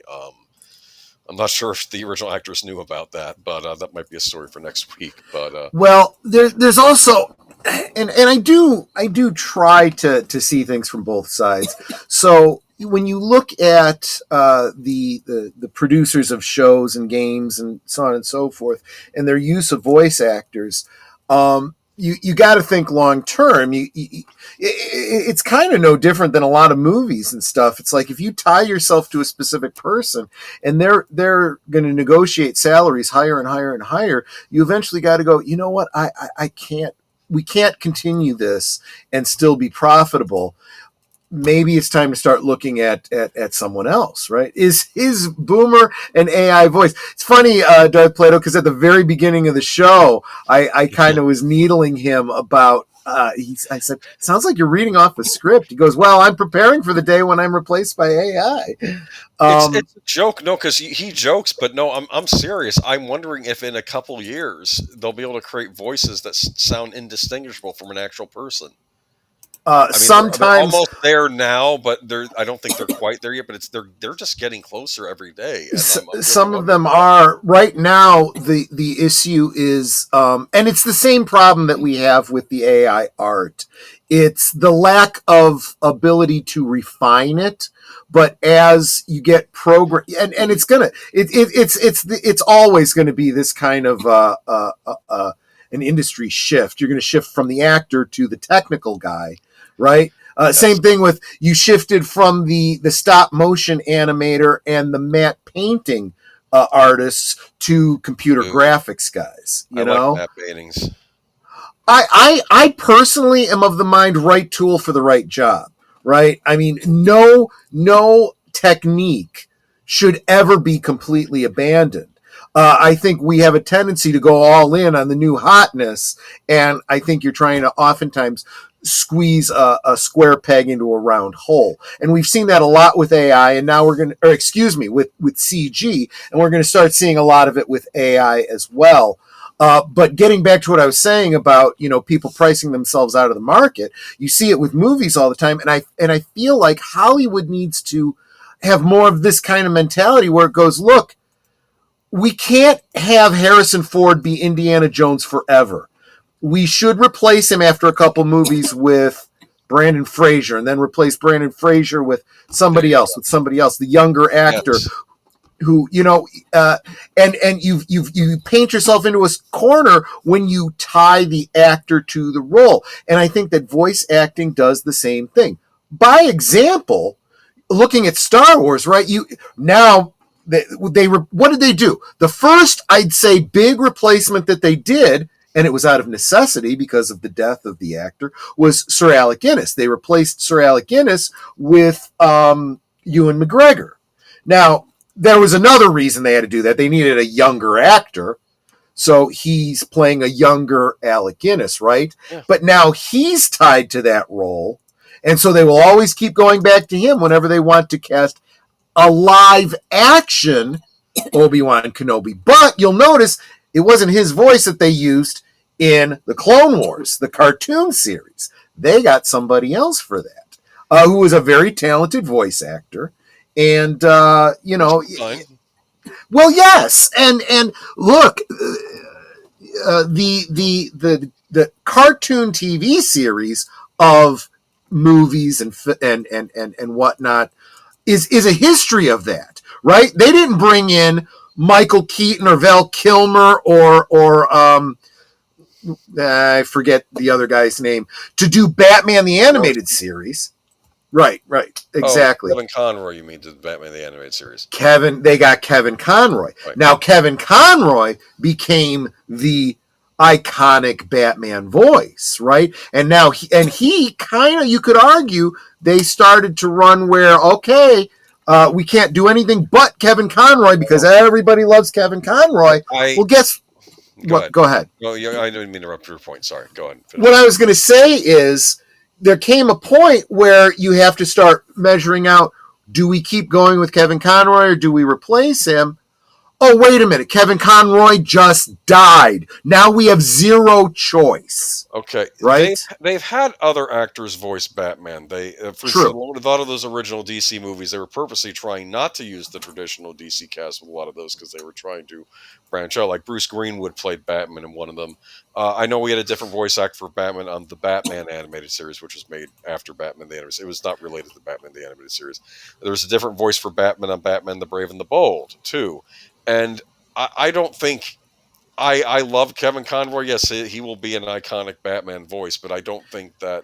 Well, there is another Stop reason to trying to change. imitate him. Same goes for the Joker. Right. I feel like sometimes new Joker voice actors they're trying to do Mark Hamill. If there's anybody, if there's any character that you could change the actor on, like every damn time you show him, should be the Joker. Because the Joker is the epitome of he reinvents himself every single time. But there is also something to be said for, especially with all this multiversal crap, right? If you are going to say this is in canon with the Batman the Animated Series, yeah, you probably did want Kevin Conroy. If you want to say, no, this stands on its own, you almost don't want to use Kevin Conroy. You want somebody else so that you could say, this is a completely non-canon to that. It's its own thing. It's its own right? thing, yeah. I know that, I think, who played the voice of the Joker on... Brent Spiner played him on Young Justice. I remember that. He was the really? Yes. That's bizarre. I'll have to look into that. Some people didn't like his take, but I did. I thought he was good. But that's the thing. You can get different actors too. Yeah. Because of course, Young Justice was made by the guy that made Gargoyles, and he had worked with Spiner before on Gargoyles. So I think that's why he cast him as the Joker on that. But you can have different voice actors as these things. In fact, I think on the Batman, the actor who did the voice of the Joker was black, which was interesting because. That's the great thing about animation. You can cast whoever you want, whatever part, because it's just a voice, right? Yeah, yes. I'm gonna make another comment that this is gonna seem like a hot take, I'm sure. But everyone, I want you to actually take a second to think about this for a moment. When it comes to the AI voice acting in computer games, getting it back to the topic that we're specifically on. Yes. There might almost be a necessity for it. And here's why I say that. Look at what's happening with Darth Vader's voice in, what is that shooting game that everyone's talking about? Fortnite, thank you, yes. Where you have an interactive voice. It's not pre-recorded voice. It's responding through a kind of AI chatbot kind of thing to the player. And for that kind of interactivity, unless you're going to have an actor literally online voicing in real time with every single person interacting with their character 24/7, you're going to need an AI voice. Now, by the same token, if you're going to start going that route, and I see a benefit to that, then you do need the kind of agreement where, for example, James Earl Jones's voice, people can get bent out of shape about it, but keep in mind, James Earl Jones wrote a contract with Disney. It's legal. And his estate is making money off of his voice as if he was still alive, providing that voice. So that could very well be the way to go going forward. If you're going to have an AI voice, that's fine. You contract with an actor to provide that voice to you. And as long as you're using that person's voice, you're paying that actor. That is the common ground. Just saying. Yeah. So that's why I said stay with me. I was going somewhere with that. I like it, and it's getting paid to the estate, and the estate, I guess, gets royalties, right? Yeah. Okay. Yeah, and it also gives the creator the ability, again, especially if you're going to go the whole route of this person is the only voice, it's got to always be that voice. Well, that's fine. You better have Kevin Conroy's voice recorded and a contract with Kevin Conroy so that you can keep using that voice beyond his death, because that's the other thing to keep in mind. It's not just the price of the actor going up over time. It's also the fact that humans are finite. They will die eventually. Do you want the character to die because the actor died? No more Batman ever because Kevin Conroy died. See, that's where you run into a problem. that makes short videos with Star Wars comics using AI voices along with Indiana Jones. Yeah, I've seen a bunch of those. Some of them are better than others. Because let's face it, some people are better at using the AI tools than others are. I don't see why. Yeah, especially for these fan type things. Nobody's making money off of these things, so I see far less problem with that. No, I'm already starting to get duped by some of these AI things. Like I saw some guy at a convention meets a robot, wants her to be his girlfriend, like he kisses one of the animatronic robots there. I'm like, wait, that's AI. This whole thing was AI. The guy is AI. Yeah. The whole story is generated by AI. Yeah, it's absolutely. Just a short clip because, of course, they are doing stuff with robots at conventions now that are looking more realistic. But I do want to apologize to the chat in case we've been missing anybody. We're kind of getting into the articles, but I do want to say hi to Jedi Master 2022's Lost in Space and Classic Sci-Fi. Be sure to check out his channel. He's over there on Netter's channel. Great supporter. Thank you so much for being here. As are all of you. You guys definitely do encourage us. I'm sorry I got you off track, Boomer. Let's get on track. I am a bad sidekick. Do you like that picture, by the way? I'm at the point where I don't like seeing cues anymore because Cues. I know lines of people lined up for something because I know what's going to happen. The first 3 people are going to get in, buy it all up, resell them on eBay for 3 times as much, and all these other effers that waited are out of luck. Nintendo has announced that the Switch 2 has become the company's fastest-selling hardware ever globally, with 3.3 million units sold in its first 4 days. It's fastest-selling Nintendo hardware. Nintendo shared the news on Twitter X, stating that it's called X now. Okay, yeah, anyway. Just call it X, yeah. Saying that at Nintendo Switch 2 has sold over 3.5 million units worldwide in its first 4 days, becoming the fastest-selling Nintendo hardware ever globally. The big number was undoubtedly reached in large part thanks to available stock of Switch 2, which hasn't always been guaranteed in the past for hardware from Nintendo and its competitors. It also falls in line with Nintendo of America's boss Doug Bowser's comments that Nintendo will have enough Switch 2 units to meet demand in the U.S.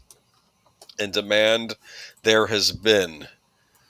I swear if I'm not mistaken, I think, what's the term I'm looking for? I think they psychologically influence people to want this thing. I don't know.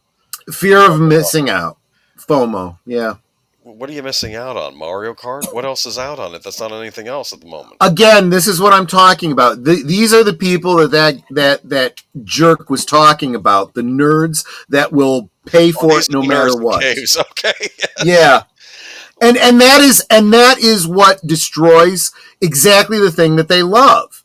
They enable mediocrity, and then you're in no position to complain because you have been positively reinforcing this forever. You've literally given them direct access to your wallet is what you've done.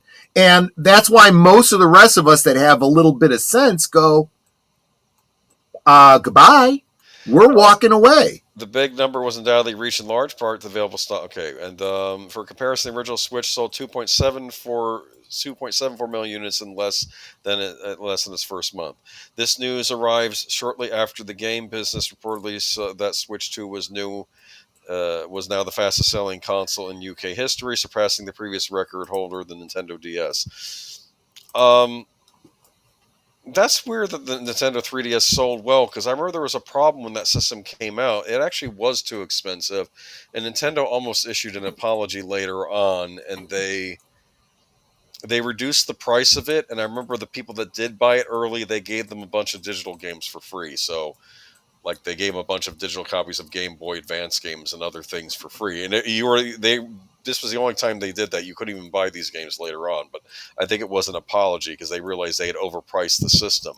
But that was back when Nintendo was run by different people. Anyway, this news arrived shortly after the game business report of Switch 2 is now... okay. I'm kind of shocked that it's sold as well, though, because, again, I'm wondering... I mean, the Donkey Kong game isn't even out for it yet. The Donkey Kong game looks good. That looks good. But again, I can't get past the high price, and I can't get past the game key cards. The game key cards are really. I guess the expected shortages of the Switch was exaggerated. They fudged the numbers on the pre-orders to create false. Yeah, I think you're right. I think you're exactly right because they even canceled pre-orders. And if there's ready stock available, there was no need you had for canceling pre-orders, right?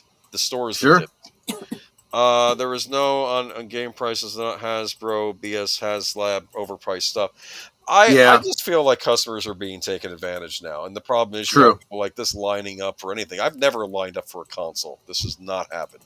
I don't care about getting something at launch. As I said, I've only done that with one console in my entire game buying history. I only bought one console at launch, and that was the Nintendo 64. But back then, you could just go into a store and pick up a thing, and it was a nice, simple process. Now it's I don't know. This seems like a headache to me. But yeah, Real Life Fake Wizard was not happy about this. But the point is that you have shown Nintendo that they can charge you a lot more for a console, and we'll see if you also show them they can charge a lot more for games, and you'll take it.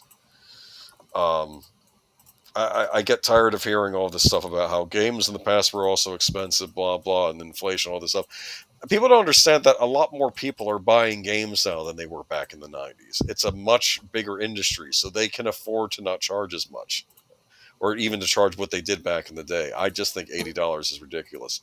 Are we at that article yet? We are. The Outer Worlds 2 launches at $80. Yeah. Joining new trend in gaming. So here it is. The Outer Worlds 2 from developer Obsidian Entertainment is a follow-up to 2019 sci-fi action RPG that felt a slightly shallower version of Fallout 4, but in space.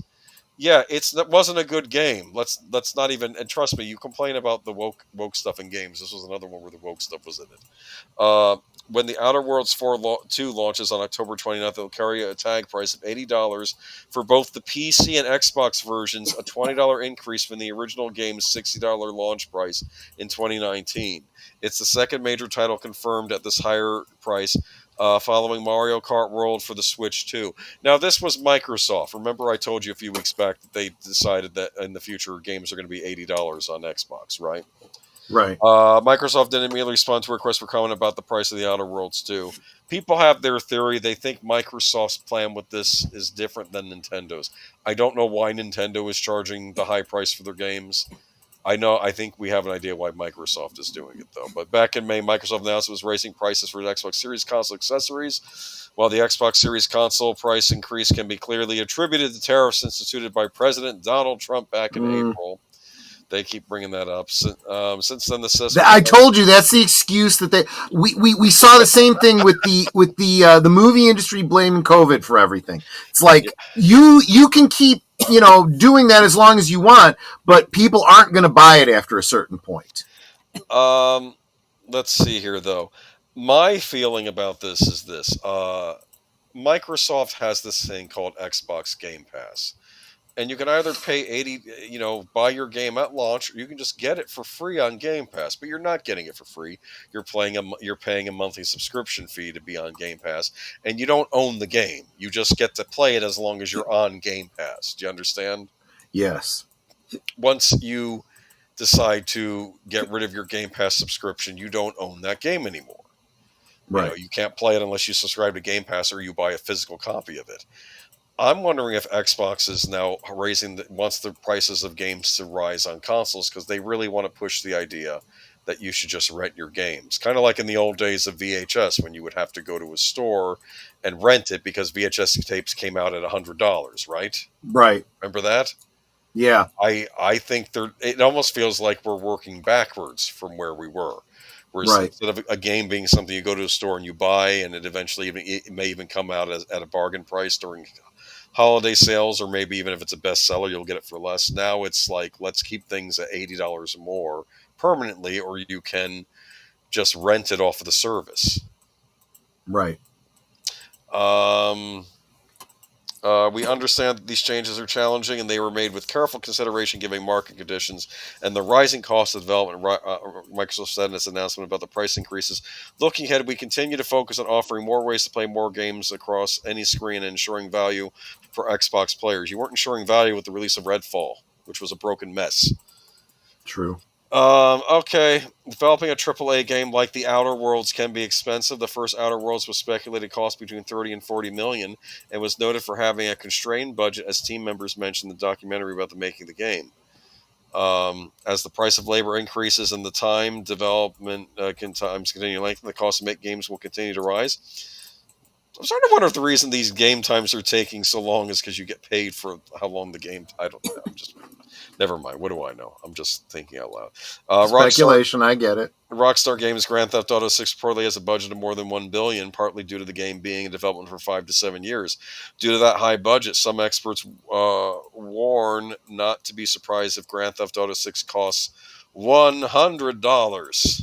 $100. Fortunately, The Outer Worlds 2 will be available on Xbox Game Pass at launch, and Microsoft has given no indication that it plans to increase subscription prices anytime soon. Well, they're not going to increase the subscription prices anytime soon.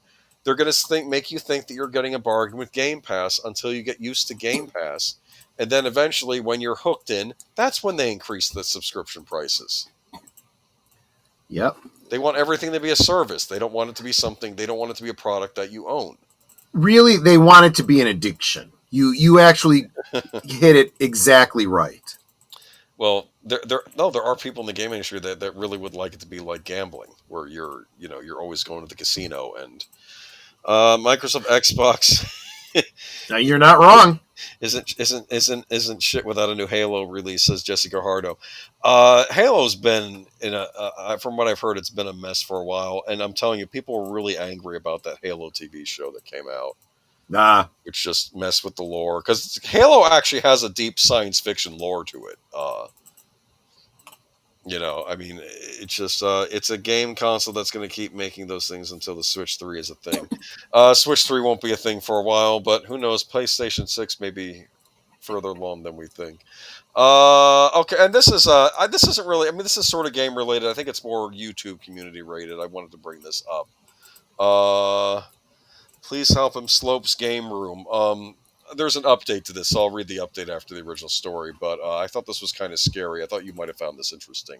Yes, I did. Longtime readers of the site, this is from Time Extension, will be aware that big fans of Slopes Game Room here at Time Extension, run by Daniel Ibertson, a.k.a. DJ Slope. The channel is a treasure trove of insightful videos and diligent reporting, with the latter often focusing on some of the less pleasant business practices that take place in the beloved industry. One such video recently highlighted the increasingly unhinged Super Sega saga, and Iberson has been tracking recent developments with the aim of expanding his coverage of the platform, which has been branded a scam by many people. I should probably do some research into this myself. My idea was, I think AliExpress or somebody else was selling these Sega consoles that were not officially endorsed by Sega. I think Sega was threatening to sue, but then they backed off for some reason. I don't know why. However, it would seem that Iberson's investigative journalism efforts may have put his channel at risk of deletion. In a recent post on social media, Iberson says he had joined a Super Sega WhatsApp group under a false name to keep abreast of the regular updates would be given on the progress of the system. I've never communicated in this group or interacted in any way, he says. The group is almost entirely in Spanish, a language I cannot speak, so I very rarely logged in. On the 4th of March 2025, I exported the entire chat of several thousand messages, images, videos, stickers, and GIFs, and uploaded them to my Google Drive in order for my Spanish translator to look and let me know if anything was worth reporting on. Unfortunately, hours later, he discovered that his entire Google account was disabled due to harmful content. Iberson believed this was the nature of the WhatsApp chat, which included several images of hate speech nature that triggered Google's system. Not only was I unaware of what was in this public WhatsApp group, but it was solely for investigative journalism. Yeah, he was a journalist investigating this group. But now I think they think he's part of this group, which was not what was going on. Iverson has been trying to get in touch with Google about resolving the issue, but hasn't heard anything back, hence the public appeal for help. I understand why Google has taken the steps it had taken, and I tried to resolve them with this without going public. However, often was weak of failing to communicate with anybody, because I guess you can't get in touch with anybody over there. Right. To hopefully build up support on social media, know where to speak with someone, and hopefully fix this ASAP. Not only is YouTube my full-time job, but Google Photos includes 20 years of memories with me and my family that I'm petrified of losing. So he was investigating this group probably under his own Google account. He probably should have created a separate Google account, but he wasn't doing anything malicious. He wasn't even interacting with anybody in this group. He was just, observing. Right. But I think as a result, Google flagged him and they were going to get rid of his channel, even though there was no bad content on his channel. But apparently there's been an update. Dan Emerson has revealed that his YouTube channel is no longer at risk of deletion. In the video above, he reveals that with some assistance from some individuals at Google, he's able to secure his channel and is no longer under threat. Well, at least someone over there listens, so I will give credit where credit is due. That's my own words. Emerson adds that he will no longer be covering the antic of Super Sega boss Alejandro Martin, who in his latest live stream appears half naked. He needs professional help, concludes Ibbotson. So yeah, he was just investigating these people. He wasn't part of this group, but it was like being an undercover reporter, right? That's how. Yeah, exactly.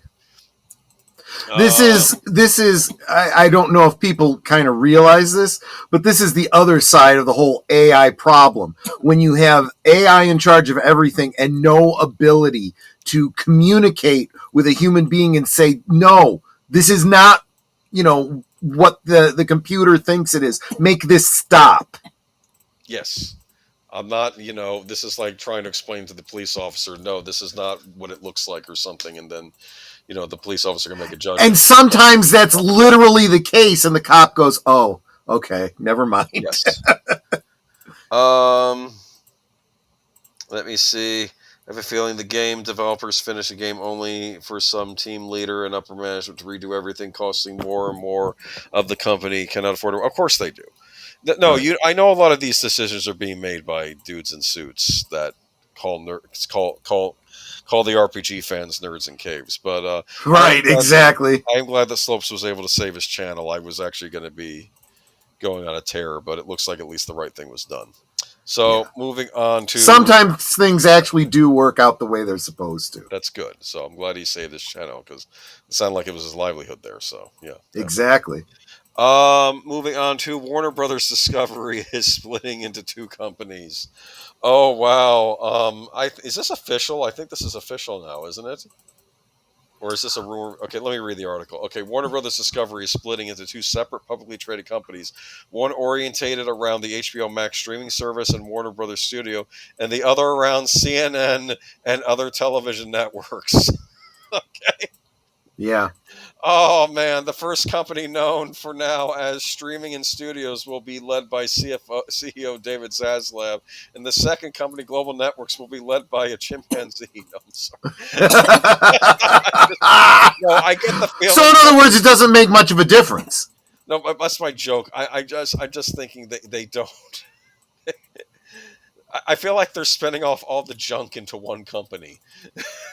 Maybe, yeah. The stuff that's not profitable.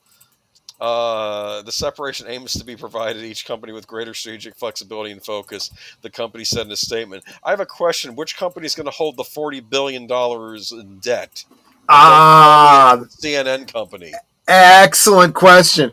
Kind of makes you wonder if that's not why they're doing this, in fact. And what company are the shareholders going to have stock in? Right. Well, actually, no. With a split, you usually end up owning stock in both. But I don't want stock in both. Then you sell the stock for the one that you don't want, and you probably still end up making money on the deal. This whole thing, I don't know. I mean, okay. I mean, seriously, is CNN worth anything? What else? TBS? So I was just going to say my gut instinct is to say no. But CNN actually does seem to be trying to, the worm is kind of turned over at CNN, and you're starting to see a whole lot more actual news being reported by them lately. It's shocking. It's like, really? Could they sell this? You're supposed to be You're supposed to be a news outlet. You start reporting the news, and people start responding positively. Imagine that. Who would have guessed? Could they sell this other company to someone else just to offload it? Could like China technically buy CNN and all these other piddly American cable outlets? I I mean, wonder if that's what the goal is. They just want this stuff dumped. They want to get it out of. They want to get the stuff that they see as not being the thing that makes them money, and just get rid of, well, like the cable there stations. is something to be said for that, right? Tomorrow, Netta and I are going to go through our refrigerator, see if anything has gone off, so we can throw it in the garbage, because on Tuesday they come to pick up the garbage. That's exactly what these companies have to do from time to time. It's funny you mentioned that. Did you know that there's an indie video game out now which is kind of inspired by the old NES game Mike Tyson's Punch-Out? But instead of fighting boxers, the character is fighting his refrigerator leftovers. Oh my gosh! Like that's so funny. And then like a cabbage roll later, and like just stuck because they're angry because he didn't eat them. So now they're fighting him. Oh my gosh, that is so funny. No, I had not heard about that, but that is good stuff. Yes. So let's see. Monday's announcement is Warner Bros. Discovery answer to investment pressure and intensive industry-wide change. As the cable television business contracts in the streaming era, Zaslav offers shareholders a way to invest in the growing HBO Max part of the business without exposure to cable. So what do they talk about with cable? They're talking about CNN. Are they also talking about like TBS? Remember TBS? Probably. And I guess, probably, yeah. I guess Turner Classic Movies, they're trying to dump that too, which is a shame. No, Turner Classic Movies has gone bad. It's probably for the best. Okay. That they would need to, someone needs to turn that around. They got rid of all the people running it a while back, so it's maybe, yeah. This evolution isn't. Look, dude, make an app and put all the classic movies on an app, and even have it running live like it would on cable. I will subscribe to that. I will subscribe to Turner Classics if I can get the same quality that we got on TV. If you charge me a modest fee, because I really like Turner Classic Movies. There was something. It was comfort food that you could watch an old classic Hollywood movie and get away from the junk for a while, but. The evolution isn't a departure from our strategy to employ Max globally, optimize our global networks, and return the studios to industry leadership. It's about unlocking the full potential of two strong businesses. Zaslav told staffers in an internal memo, each has a distinct focus, clear mission, and scale to succeed on its own terms. This is nonsense. I'm sorry. They don't want... They're splitting off because they're trying to separate the wheat from the chaff. Am I wrong here? I think there's absolute truth to that. That's usually why these kinds of things are done, yes. Yeah, there's no money in the TV because y'all went to streaming. CNN has been through multiple corporate reconfigurations in recent years. The network's founder, Ted Turner, said in a statement Monday that he wishes all the best for CNN ahead of the next transition. While I haven't been involved with CNN and its operations for more than 2 decades, I continue to hold deep affection for the company, its leadership, and the dedicated employees and staff. Turner, why is he chiming in? Turner said, I have the utmost respect for the important work that CNN does, and I wish them all the best as they navigate this new chapter. Finally, recent announcement of the planned split. I'm sorry, they're trying, where's the debt? That's what I want to know. Where's the debt? Where did the debt end up? Which company did the debt end up in? Because I'm wondering if this is a scam to offload the debt.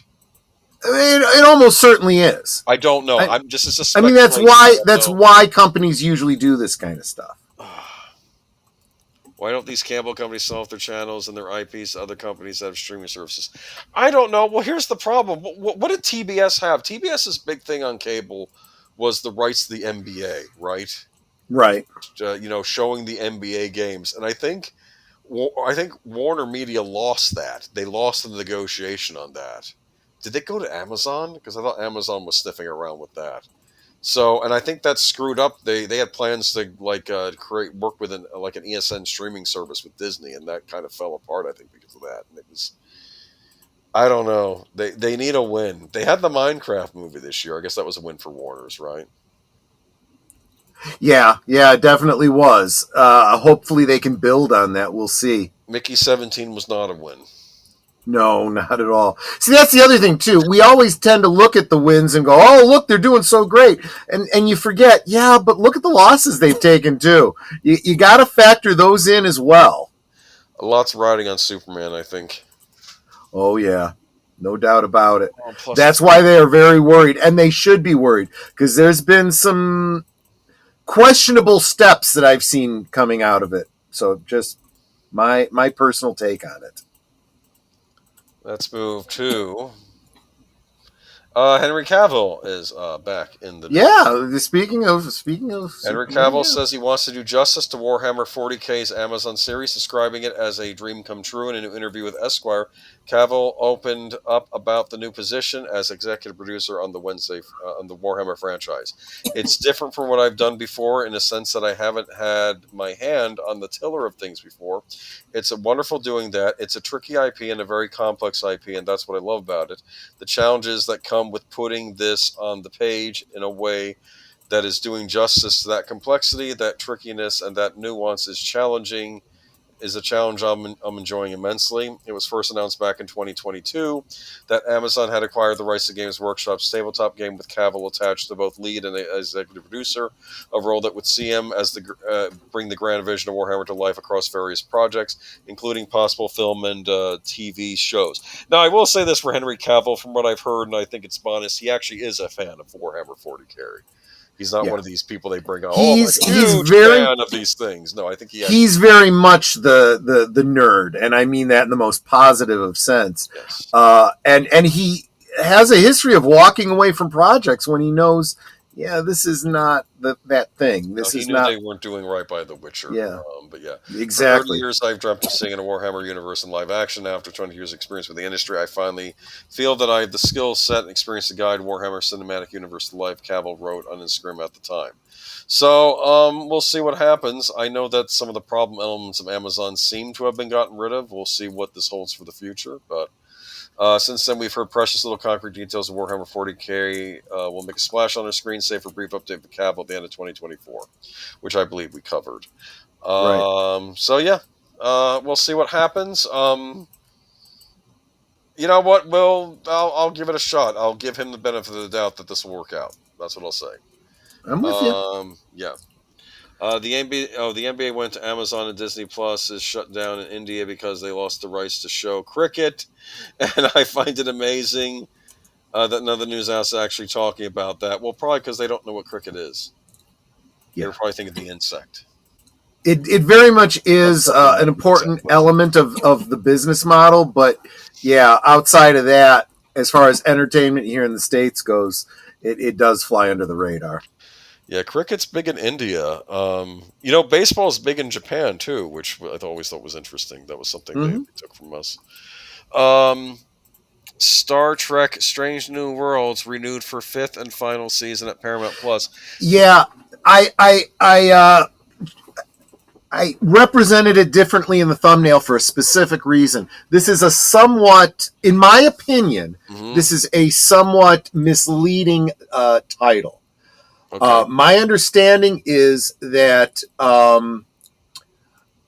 they're trying to get you to focus on it has been renewed for a 5th season, but they're trying to bury the lead of final season. I believe that they were already contracted for 5 seasons up front.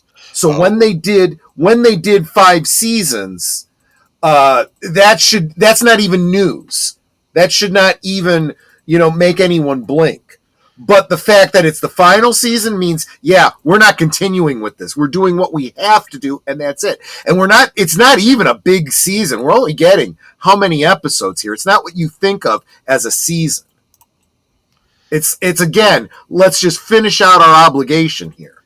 Please they're still doing that Starfleet Academy series. I want these to stop. I want them to stop. I want them to put the brakes on this stuff. Well, alone for a while. And I've been saying this, and it's no less true now than it was, that the only way it's going to stop is they've got to get rid of Kurtzman. And the way they get rid of Kurtzman is to get the deal through, and Skydance says, okay, that's it. Enough. Goodbye. Now, And all future Star Trek can't have this stuff canon because we don't have the rights. Throw me into the briar patch. I'm just saying, just get rid exactly. If they end their relationship with Kurtzman, the upside to that is it decanonizes everything that's got Kurtzman on it. That may be unfortunate for those of you that like the third season of Picard, okay, and are trying to ascribe canon to anything that's come since then. But for most Star Trek fans, that's a good thing. Can't we just move on and have a Star Trek series with, I don't know, a little ship called the Starship Enterprise, and just bring not Strange New Worlds, like further in the future, like maybe 100 or 200 years after TNG, and just move forward. I wouldn't even. Finally, I would not. Timeline. I would not even go that far into the future. Like 50 years, 100 years? No, I wouldn't even go that far. I would back up and I don't have to worry about having to use TNG cast on this. You don't have to. You don't even have to set it on the Enterprise. It could be another ship. No, I want the Enterprise. Go ahead. Okay, go ahead. Well, then you may as well throw out Voyager and Deep Space Nine. No, I'm not throwing out these shows. I'm just saying that there is Star Trek to be told that is not just the Enterprise. I'm saying at this point, I feel it's time for the Enterprise to return. We haven't had a Star Trek show with the Enterprise. I mean, I get what you're saying, but at the same time, if you want to get back on track, you know what you could do? Okay, actually, you make a great point. You could make it. The idea of the Federation people being stuck with the Klingons because they had to. It was like a team up with the Klingons because they had to do something in Klingon space and doing a series about Federation. If you want a successful Star Trek, it's gotta have the Klingons. It's not just my personal bias. The Klingons are the most popular race outside of the humans in Star Trek. You really need to use them and do them justice. They're more popular than the Vulcans. Let's be honest here. You know what? You're absolutely right. You could actually do what Star Trek Online has done. You bring out the next, the post what's the next? What is it? E or F or whatever? You put someone new era. That's what I want. I'm getting to that. If you let me finish my sentence. Nobody A, B, C, or D. It's either E or F. I don't know where they're at right now. You give it to another captain, not Picard, not Riker, but I don't know. In Star Trek Online, it's a descendant of the Andorian from Enterprise. So Sean or Captain Sean or whatever. With that. I think having an Andorian. And in so doing that, by doing that, you give them the opportunity to have storylines that are very much in that same old formula. New life, new civilizations. Establishing what the politics of the world is now, how they're relating to the Romulans and the Klingons in the post-Nemesis era, and so forth. And you get just lines here and there that tell you what happened to your favorite characters. You don't have to bring them back.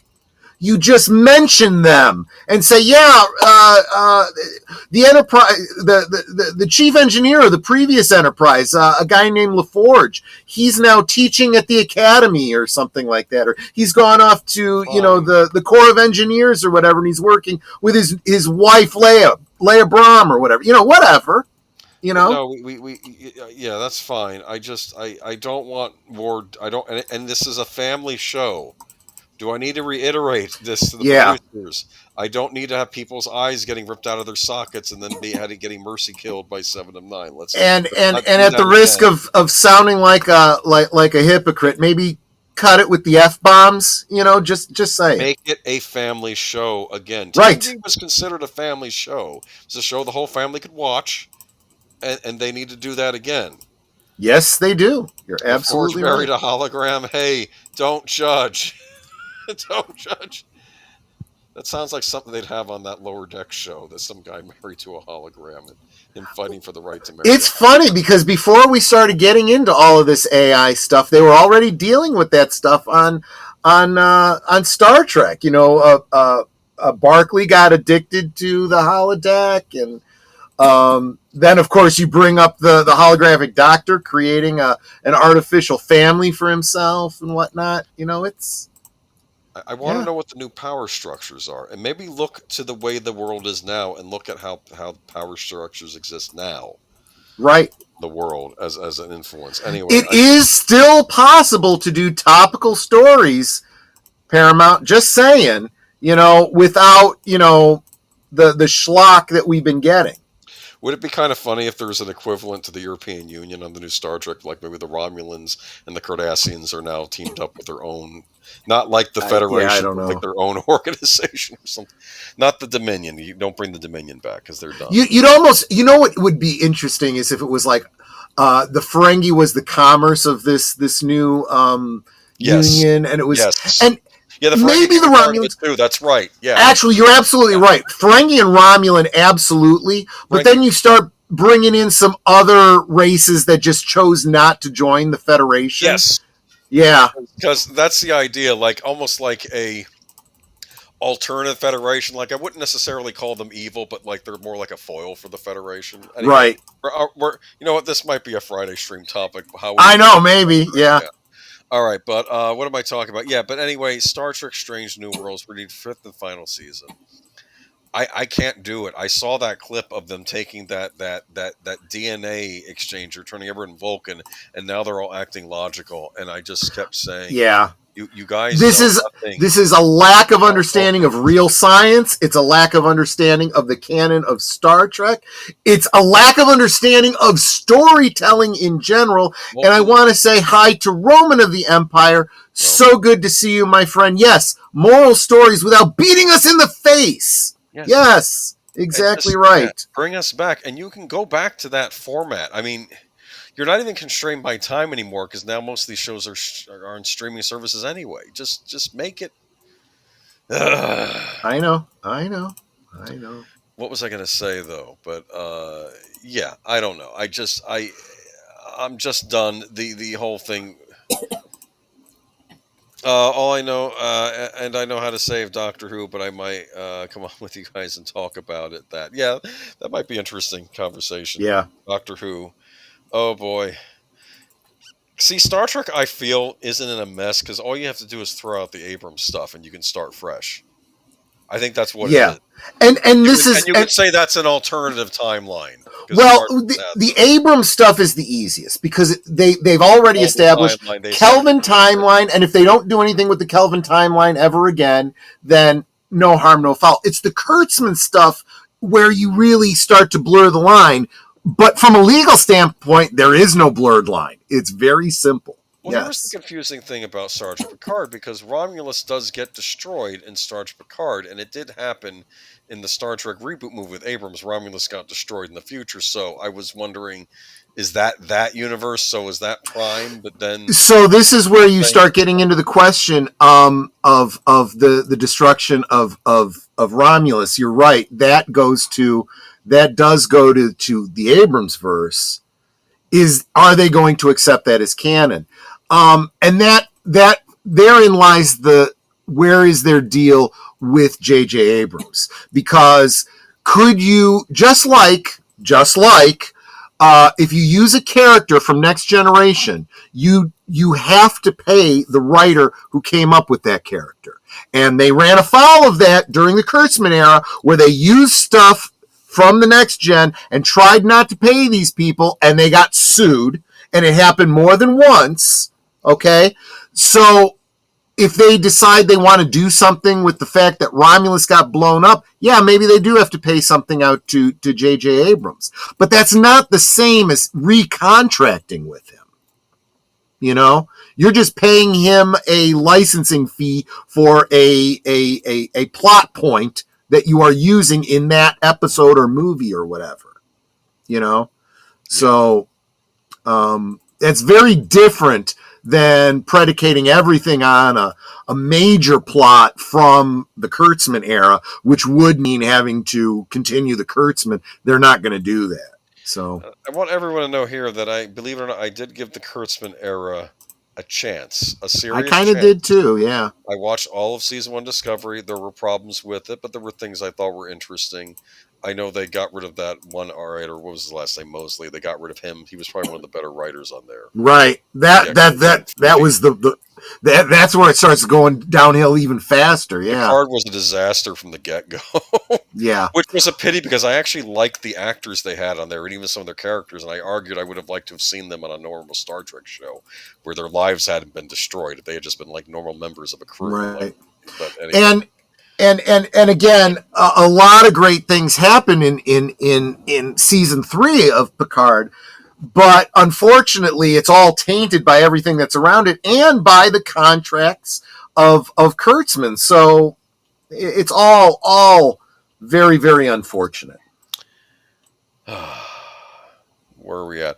Oh, yikes. Speaking of unfortunate, regardless of where we are on this. Yeah. Not a really good pivot, but Jared Leto is apparently being, I guess the expression is Me Too'd, or yeah, I guess that's the only way you can. Yeah. Jared Leto denies report of inappropriate sexual conduct allegations by 9 women. 9 women have accused Leto of inappropriate conduct in an expose published by Airmail, including a strong denial from unnamed representatives for the actor and 30 Seconds to Mars frontman.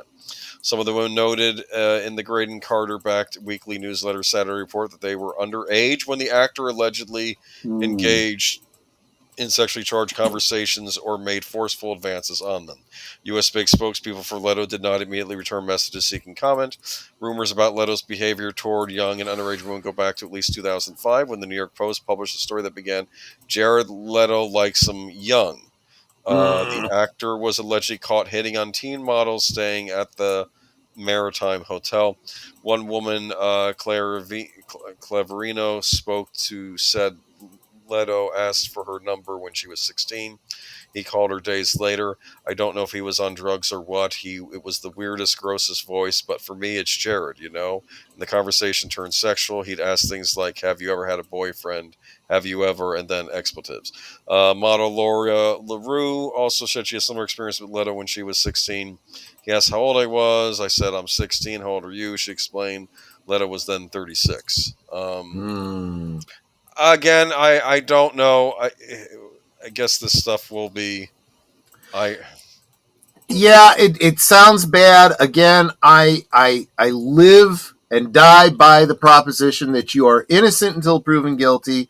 This stuff is going to have to go to court. But what we can speak to is, and this is how we come at it. We're less concerned about people's private lives and what's going on in civil court, so much as how those aspects impact the entertainment industry. Because he has a big movie coming out in the fall. This is going to have huge impacts on Tron Ares. Yes, that's what I was thinking. Yeah, because what does Disney do now? They can't like reshoot it with a different actor. I know companies did do that in the past. Maybe they'll try doing that. I don't know, or maybe they'll hope this blows over. Because what do you do? Well, here's the first thing they have to do. The movie might be fine, but maybe it'll fail for other reasons now because of this. Well, it all depends on how Disney manages it, right? And they've got to not make the same mistakes they have made in the past. And they should be decisive about it. This is my personal opinion. I don't know for sure what I would do if it was my company or I was in charge of a company. But we already saw them completely F this up twice. Well, no, wait a minute. It wasn't Disney the other time. But in terms of Johnny Depp, the way they handled Johnny Depp. That was Warner Brothers, yeah. Well, no, because it was also Pirates of the Caribbean, which is Disney. Well, the case with that, though, was they just didn't make another movie. In the case of Warner Media, though, he was poised to be the head villain in... But the problem with that is the perception, the lack of decisiveness. By appearing to be mealy about it, it allowed them to look like, oh, they're not doing this because they're taking a side. And that perception, remember, perception is reality when it comes to... When it comes to situations like this, they've got to, in this kind of a situation, they've already filmed the movie. They cannot afford to back out of it. They've got to say, look, we've got contracts. We are obligated to put this movie out. We hope you enjoy it. We hope you don't judge until the evidence comes out. And if the evidence comes out, we won't be working with this person going forward. But until that time, yes, You know, we have legal obligations and a business relationship that we must honor. If you say that out front, I think people tend to respect it. There are going to always be the radicals that are, you know, they assume the worst and expect you to you know, castigate without proof, but that's not how the world works. I don't think Disney's going to do anything. I think they'll just release it and see what happens. That's probably what's going to happen, unless these allegations get worse as time goes on. But I think they're just going to have to suck it up and release it and see how it does. Interestingly, it shouldn't matter if the allegations get worse. I don't care how bad the allegations get. Doesn't matter until the proof comes out. Yeah, I mean, are there going to be court proceedings on this stuff? That's my point, and that happens. That could be years off anyway. I mean, what exactly are they saying? Well, an allegation has been met. I mean, did an allegation has been made publicly. Yes. About things that constitute a crime. So it may be out of their hands at this point. It may have to go to court. Oh. Geek Flag says, well, maybe I'm wrong. He says that another Pirates movie was in development until the Amber Heard, Johnny Depp stuff happened. Okay. Well, this is what we were kind of alluding to there, Nate. That was the talk. Now, again, all of that is always rumor. Until they actually start filming, it's not happening. Yeah, but it made sense they would do another one, though. So yes, it does, and it makes sense. But see, that's what makes rumors so insidious. The rumors sound plausible, and people believe them as fact, and that is very dangerous. I wanted my Jack Sparrow goes through a time warp in modern times. I wanted to see that happen. Maybe that would have been terrible. That would have been, you know what, though? That would be the kind of thing that would make for a great... It would make for a great short to be played before a feature of Pirates of the Caribbean. Like, you he's know? in modern, so what does he do? Right. I would dig that, sure. I like the last one where the young heroine in the movie goes, my mother, she was a horologist. And then the pirates say, oh, don't worry about it, man. We can't help who we were born to. And it's like, because they didn't understand what Yeah. Anyway, moving on to David Lynch. Is this Sparkwood in 21? What's going on here? This, you know, I obviously I am a huge David Lynch fan. That's why I follow all this. I follow Cameron, Obnoxious and Anonymous on the various social medias. And that's how, you know, I see this kind of stuff, share it with you, and deleted scenes behind the scenes. And I did feel like this was the kind of thing that if you guys are following us, you very possibly are also following Live from Sparkwood in 21. And so this might be of interest to you. Remember, Live from Sparkwood in 21, every Tuesday at 7:30 sharp, not later than that, deleted scenes. We need to get started on time, especially this week. Okay, 7:30 Central, 8:30 Eastern on Deleted Scenes channel. As we dig into the mystique of Twin Peaks, and you can't do that without really looking at, you know, David Lynch in general. I love the fact that we have the parquet pattern on a Formica table. Those of you that are Twin Peaks fans know what those allude to. 35 years ago, the question of who murdered doomed prom queen Laura Palmer in Twin Peaks was on everybody's lips. Even Queen Elizabeth II cut short a private audience with a Beatle at Buckingham Palace. I've heard this story, yeah. To avoid missing the cult TV phenomenon, Paul McCartney told us he had been invited to perform music to celebrate the Queen's birthday, and she had to rush upstairs to see who killed Laura Palmer. Remembers Mark Frost, who created the show with visionary David Lynch. And I imagine that Paul McCartney overheard this. Oh, no, that's tonight? And ran up yeah, exactly. I hadn't heard that of it, but I can imagine that. Sure. When Hill Street Blues writer Frost teamed up with Lynch, they shifted small screens Overton windows. Forever, injecting surrealism and art house style into the mainstream. Fish in the damn fine coffee percolator. Backwards talking dreamlike sequence, log carrying oracles.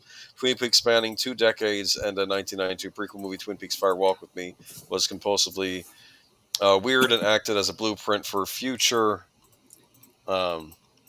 For future prestige drama such as Lost and Stranger Things. 2016, Frost and Lynch reunited with Showtime's uncompromising third lap, aka Twin Peaks: The Return, never described as pure heroin vision of David Lynch's. So this was an interview with Mark Frost. I'll just read a little bit from it, though.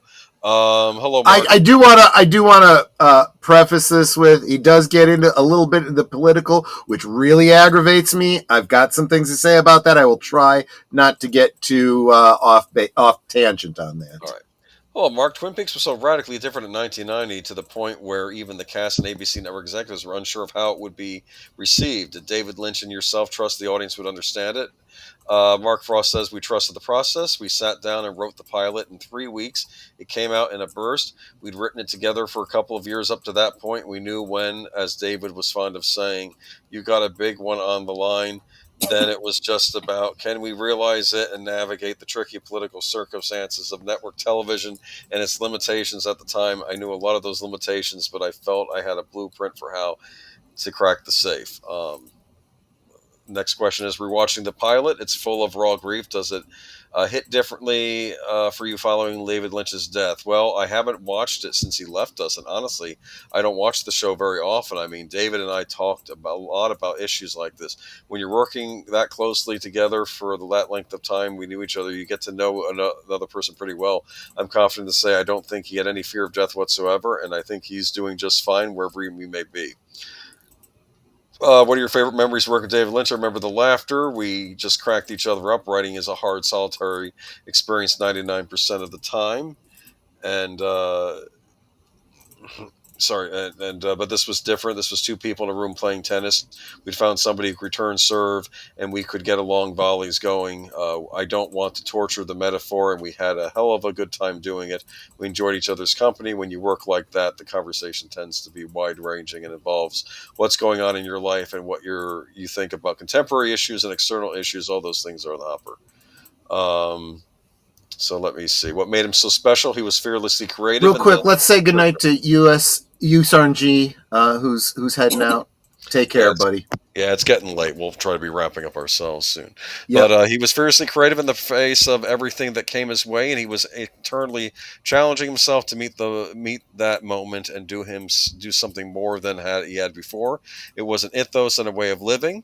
He was an artist first, last and foremost. It was a pleasure to be in his company, to be his friend, and work together as closely as we did.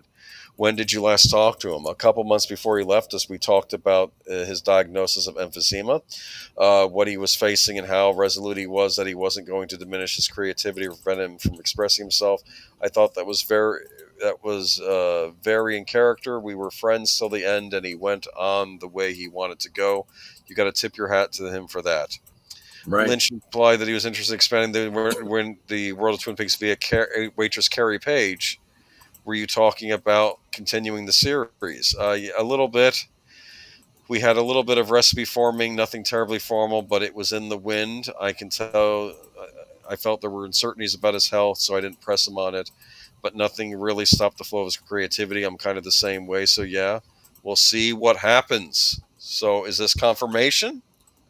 I don't think so. I think at the most, he's saying he's open to something, but it's too soon to say. That's how I interpret that. But yeah, he said, can anything about those Senate plans might involve? Is something that's still happening? I mean, I honestly don't know yet. It's still kind of too soon, but it's something I'll get around thinking about long and hard. Yeah, I know. Okay. But by the end of Twin Peaks, at least it bowed out with the return, which was unsparing in its vision. You even turned David Bowie's character into a kettle. We were talking to David Bowie about coming back, and he wanted to do it. He obviously was battling serious health issues, liver cancer, and at a certain point, he called us and said, "I'm not going to be able to do it." We really had a long and hard about that, and David Lynch tried to and did come up with a startling visual representation of what that might be, and the only way he could. And I think David Bowie would have probably gotten a kick out of it had he been around to see it. I certainly did. And David Lynch's speech to FBI director Gordon Cole was accepting trans character Denise. Became a social media rallying cry for the climate of rising transphobia. How they feel. The line "fix their hearts or die" became popular, and I couldn't have been happier because Denise was one of the first trans characters on network television. I wanna. This is where I do have to interject. this is a misunderstanding of what that community always used to be. There was a difference between people that really were trans and men who dressed as women. We used to call them transvestites, cross-dressers, whatever you want to call them. Ed Wood. Yeah. That didn't even necessarily mean that they were gay. It just, that was their enjoyed preference, whatever you want to call it. That is not the same thing.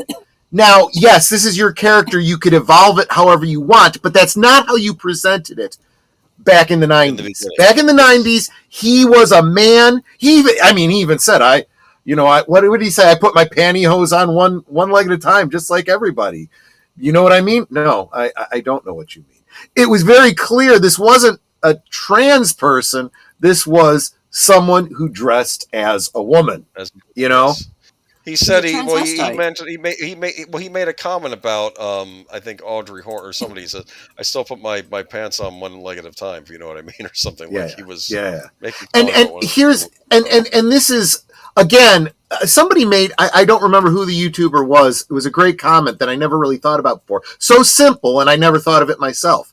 The more inclusionary you try to be, the more exclusionary you become. So by making this all about trans people, you have excluded the community you were originally focusing on, and that was the cross-dressing community. They deserve representation, don't they? You gave them representation, you've taken it away now. But like J. Edgar Hoover. Yeah. I could go on about J. Edgar Hoover for a whole different reasons, but that's all I have to say about that. Let's move on. So the core of Twin Peaks is the sexual exploitation of young girls by an entire community. Given the headlines we've seen over the past few years about the likes of Jeffrey Epstein, does it seem more timely than ever? It does. Remember, that all came together at the tail end of President Ronald Reagan era in the country, where there was this willful blinding to the underlying ugliness to a lot of, I guess, capitalism and sexual politics. I don't see how you got to find your way to get into capitalism. That has nothing to do with it. I was with you on your point about sexualization, and then you have to go off on a different tangent to pull something else in that has nothing to do with it. Because I'm sure in the Soviet Union this stuff didn't happen, right? Right, exactly. But it was bubbling up under the surface. That's the sort of thing a writer tries to stay attuned to. And what we want to capture, there was something rotten in the state of Denmark, even more 25 years, as we've seen. We're still not sure who was at that island. In an age of revivals, Kyle MacLachlan, Agent Dale Cooper, said he doesn't think anyone could tempt a crazy reboot of Twin Peaks with younger Hollywood stars. What are your thoughts? No one's come to me about it, and we own the property. Part of our strategy going was in this world we had created and owned, so nobody would exploit it in a destructive or stupid ways. We wanted to stay true to what we've done, and what we will certainly be my guiding principle going forward with whatever happens with the show or where it goes from here. We've set the standard that we have to hold ourselves to. This does take me into a little bit of speculation. It has to be speculation. We don't know anything specifically about rights related to this and stuff. My concern was at the time, and kind of still is, how much does Showtime have their fingers in this? Given what he just said, it sounds like they've taken steps to protect it and so forth. Okay, that's good. But I'm still concerned, so I don't know. I don't know. Only time will tell, right? Leland confesses ultimately dies in a jail cell. Norris powerful scene. Okay, where the two raptor. Okay. The episode will wrap things up, season 2, where they catch the killer. Leland confesses and ultimately dies in the jail, so it's an enormously powerful scene. Another one was a more personal to me, which was the first scene we shot in The Return. It was filmed a year before we started production. My dad played Doc Hayward on the show, and that was based on his own father-in-law. Dad was just entering the final stages of his life, battling the onset of dementia. I said, we need to write a scene for him. I'm going to have to be like a Zoom call. We came up with a way of doing it at my family's place in upstate New York, where my parents had been married. My dad and mom were there, along with my brother, Scott Frost, who'd worked on the show. My son, who was 12 at the time, was holding the cue cards for my dad. That was when he was talking about catching the fish, right? Yep. Yep. And they had to do it then, or they wouldn't have been able to do it. David got on Skype with him, and they shot it together. It was virtually the last scene he ever acted in. Incredibly meaningful. I felt it was written a scene that was up to the task. It was a moment I'll never let go of. Well, I'm glad they got that shot before. And I love stories like that. This was one of the biggest things about The Return. I don't think we really mentioned it as we were going through our narrative on that, but I do feel like for all of the looking into the lore and all of that kind of stuff, that's ingenious. Thank you.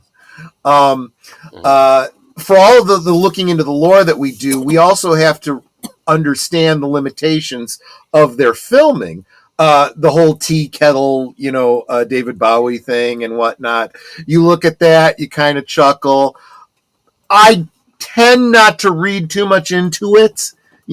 I understand what they were trying to do because they were working around the loss of David Bowie, right? The limitations of Kathleen Coulson, right? And this one is another great example. The way the characters went had to be dictated by the ability to film with the actors, and I just think they did it beautifully, and I'm just good with all of it. Yeah. So, more Lynch news, and deleted scene says, "Do not to worry. The stream will be at its usual time this week." Thank you very much, Deleted. I will be ready to go as long as you are at exactly 7:30 Central, 8:30 Eastern on Tuesday for Live from Sparkwood and 21. So, more James Bond news. Yeah. This one, after the more recent article we were talking about, I found this interesting. Yeah. James Bond, the Secret Agent Academy. Bond's license to kill has ended. His license to teach has only just begun. Ian Fleming Publications announced a new blockbuster adventure in the James Bond literary franchise. James Bond and the Secret Agent Academy by best-selling crime writer M.W. Craven will kick off an action-packed new series for readers aged 8 to 12. Simon Ward, publishing director, bought UK-BC rights in a 2-book deal from Viola Hayden and Sierra Finnan at Curtis Brown, representing Ian Fleming Publications Limited. James Bond and the Secret Agent Academy will be launched in June 2026 with a dynamic marketing, publicity, and events campaign reaching existing Bond fans and recruiting a new generation of spy thriller readers. The book will be published in paperback, original, ebook, and audio by Ian Fleming Productions, the in-house publishing arm of Ian Fleming, Inc. James Bond, The Secret Agent Academy is the first part of a brand new series taking the world's most beloved secret agent to a place of dread, weirdos, and strange foods, school. A new generation of young heroes, mentored by 007, have entered the Secret Agent Academy to see if they have what it takes to join the ranks of 00s. Together with Bond, they can defeat a deadly foe lurking in the shadows, and more importantly, can they pass their exams? It'd be funny if they did a movie version of this, and it was Pierce Brosnan playing Bond, the Bond teacher. I mean, if it's a good story, I wouldn't mind seeing that. It does seem it is a YA book, so I never take those things as canon. It's pre-YA. It's 8 to 12. Well, okay, yeah, exactly. It's a kid's book. Hitting on any students, that's good. I'm sorry. Well, one would hope. I mean, who knows with some of these goofballs these days? But from a marketing standpoint, it makes sense, right? It is. If you're trying to build your franchise, you want to bring the younger audience in, get them interested before, yes, you're absolutely right. James Bond is more for adults, right? Especially you look at some of the storylines back and whatnot.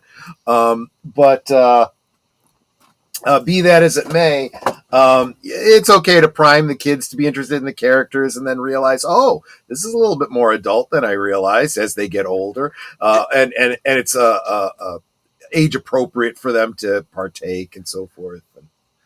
I just don't know, and I'm going to be kind saying I just don't know. Okay. Yeah, we'll reserve judgment till we see, but I have plenty of reasons to be very. Goldfinger Jr., is he going to be out there? I mean, he'll be one of the students. I'll tell you, if they start going that route and it starts getting schlocky, it's going to be no.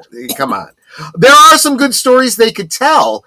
And see, the best children's stories we were talking about this, about stories told in the 80s and whatnot. Sometimes you'd had some really dark kids stories that dealt with very strong topics. Like and Pocket of Skulls. Well, I mean, look at things like The Dark Crystal, Never Ending Story. There's some really heavy duty stuff there. They don't talk down to children. They tell good stories that children may have to wrestle with a little bit. There's nothing wrong with that. They could do the same thing here with James. I could see a scenario in the school where Bond is teaching these kids, something comes up, the kind of situation that Bond could very easily solve on his own, but he coaches the kids through it, and by asking them questions, that lead them to an answer, Oh, I'm trying to make predictions here. He'll have an estranged daughter that hates him or something. No, I'm kidding. Oh, God. Yeah, see, that's what I'm afraid of. Dad. Exactly. Exactly right. Who would the mother be? Pussy Galore? No, they can't have that in a kid's book. Never mind. I'm just. Let's move on to. Nowadays they'll probably make the head nurse. Yeah, that's what I said. There we go. She's a criminal. I think at the end of the book she goes to jail, but Bond still rescues her. I don't know. Let's move on. What are we at here? Okay, our final story of the night. I should have put the pictures of them up here, but I think Troy found them unsettling. Yes, I was like, is this really something you want to do? Okay, we'll talk about it if you want to. We're going to be getting. You won't believe how adorable the Friends cast looks as kids. AIs. This is one of these things where I saw notes. Oh crap! Did I submit this for the show? I guess I got to stick with it. You won't believe how adorable the Friends cast looks as kids. AIs reimagining will melt your hearts. I imagine the little Joey says, "How you doing?" Or yeah, how you doing? Oh. The show was released in 19. What'd she say? She just did the voice. Better might be able to do more justice. I don't know. The show was released in 1994 for 10 seasons. Yeah, exactly. That's perfect. That's how it would sound. And I saw the look. I don't think this is anything we'd even need to play for you. You guys can find it online yourself. You guys have probably seen a lot of memes of them taking. I saw one that was a bunch of different politics. It was like Joe Biden. It was Trump, Elon, some other world leaders, and there is babies sitting around. I don't know if it was a campfire or something like that, telling jokes, and they were like terrible dad jokes, and it was so funny. It's a little bit funnier. Also, it has the glitches of the AI. So like in one scene, the kid's holding a glass and starts to raise it, and you think he's going to dump it over his head, but the glass just disappears because AI, Yeah, well, it's funny. Well, I mean, I've heard audio versions like we're talking about. Like I heard one of like Obama and Biden and Donald Trump all arguing about what the best Shin Megami Tensei Persona game was. Like the teenagers, it sounded convincing. It was funny. Yeah. And of course, I like Trump. He was defending Persona 4, saying, I think he made some point like, he makes that great speech about how the world is shit or something, and like your whole life depends on a little thing called talent. And then Trump says, "And we like that." And we like that. Yeah, exactly. That's what the villain says, and I guess in the game. Okay, so anyway, what? Do I need to read the article? You get to see little Rachel, little Monica, and they're all child versions. You get to see Chandler Bing as a child, so Matthew Perry's face on a baby. And you imagine that there would be. I brought this up, I think, because we were talking about Muppet Babies the other. That's one of these streams, and I said, "What about Friends babies, huh?" And there you go. Yeah, and Ross Friends would still babies. be in love with Rachel. Right? It would be like a kid crush or something. Just my gosh. Never mind. Anyway, that's it for this evening, folks. Hope you. Wait a minute. Are there more stories? I don't think so. How long does this go on for? I don't know. It's your show. Why does this say 15? I'm on page 16 to 23, Nostalgic Blend. I'm on slide 34. I don't know what you're talking You know about. what? It's almost midnight. Let's wrap this shit up. Excuse my language. I always say. There we go, and that's it for Geeky Geezers. What do we have? Did you guys like the show? Anyone who's still here? Oh, but they can have having. You know what's funny? When they did a Bond card set, trading card set, they changed her name to Kitty Galore in the trading card set back in the day. Oh my god, this that's was a thing in one terrible. of the documentaries. But they can. Haven't you heard? Yeah, I can't even read it. Can't even read it, Curtis. You're a goof. Yeah. So you stay right where you are, and we will send you over to Deleted Scenes channel for his interview with Big Al Presents in 15 minutes. Get yourself a snack. Maybe relieve yourself in the restroom. Yep. Let's see. Tomorrow night, members of my channel, hopefully you will join us. I put up a poll. You guys decided. I don't know why. It was such a large majority of you said you wanted to see Escape from LA. Okay. Almost as though it was something topical. But okay, we're going to watch Escape from LA tomorrow. I love that. I mean, I know everyone screams New York is a better movie, fine, but I like Bruce Campbell in that movie. Yeah, and given the headlines today, I do think Escape from LA is very appropriate. So, members of the channel, remember you can be a member of my channel for as little as $2 a month. All the other perks that you get for membership, including making it possible for me to even do these shows, you get to join me every Monday for a members stream and watch a movie along with us. And that's cool 4 movies a month for $2. No, I had put up the poll, Nate. Some Kind of Wonderful was on the poll, but people overwhelmingly requested Escape from LA. I almost said good one. Some Kind of Wonderful. Yeah. Maybe we'll do that for another night. There's only so much time on a Monday to do as many. There was this whole thing about how in some ways, Some Kind of Wonderful and Pretty in Pink have reverse scenarios in them. If you look at it in a certain light, tune in. You get to have Troy will have some insights onto LA, I'm sure, during the stream. So. I'll try not to get too real worldy with it. And then what's coming up after that? Well, then Tuesday, of course, at 7:30 Central, sharp.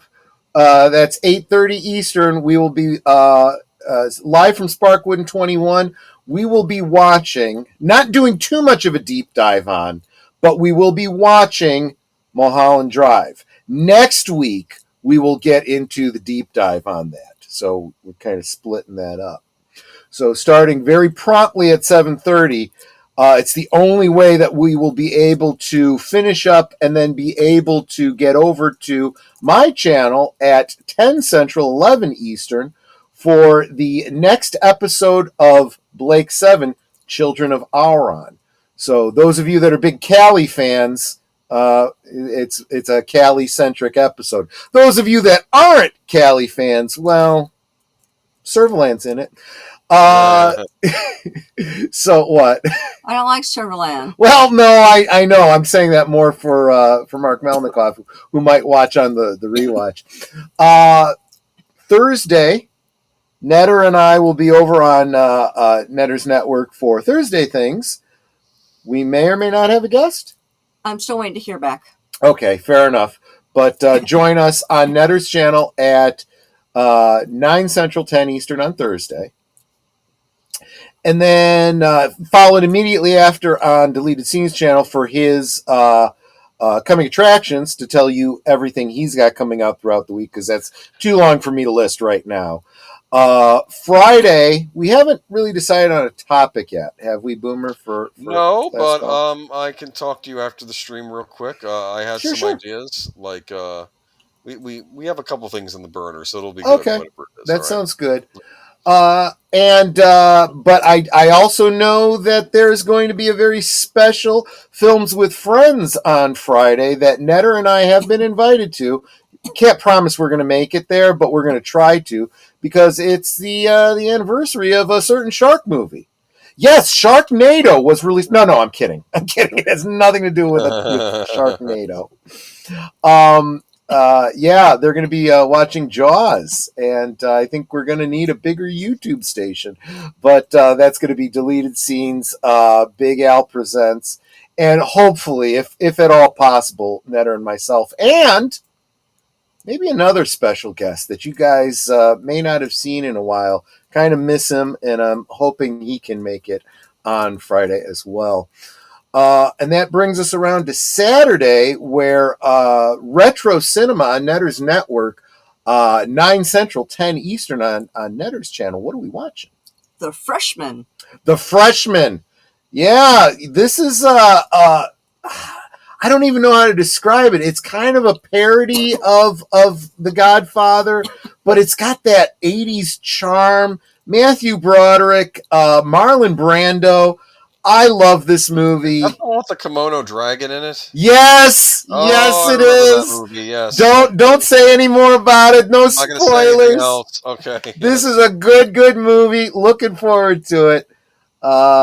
See ya for that. And then that, of course, brings us around to next week for the next installment of Geeky Geezers. I did leave out, of course, every noontime Central, 1 Eastern. I do have Liquid Lunch here. Different topic every day.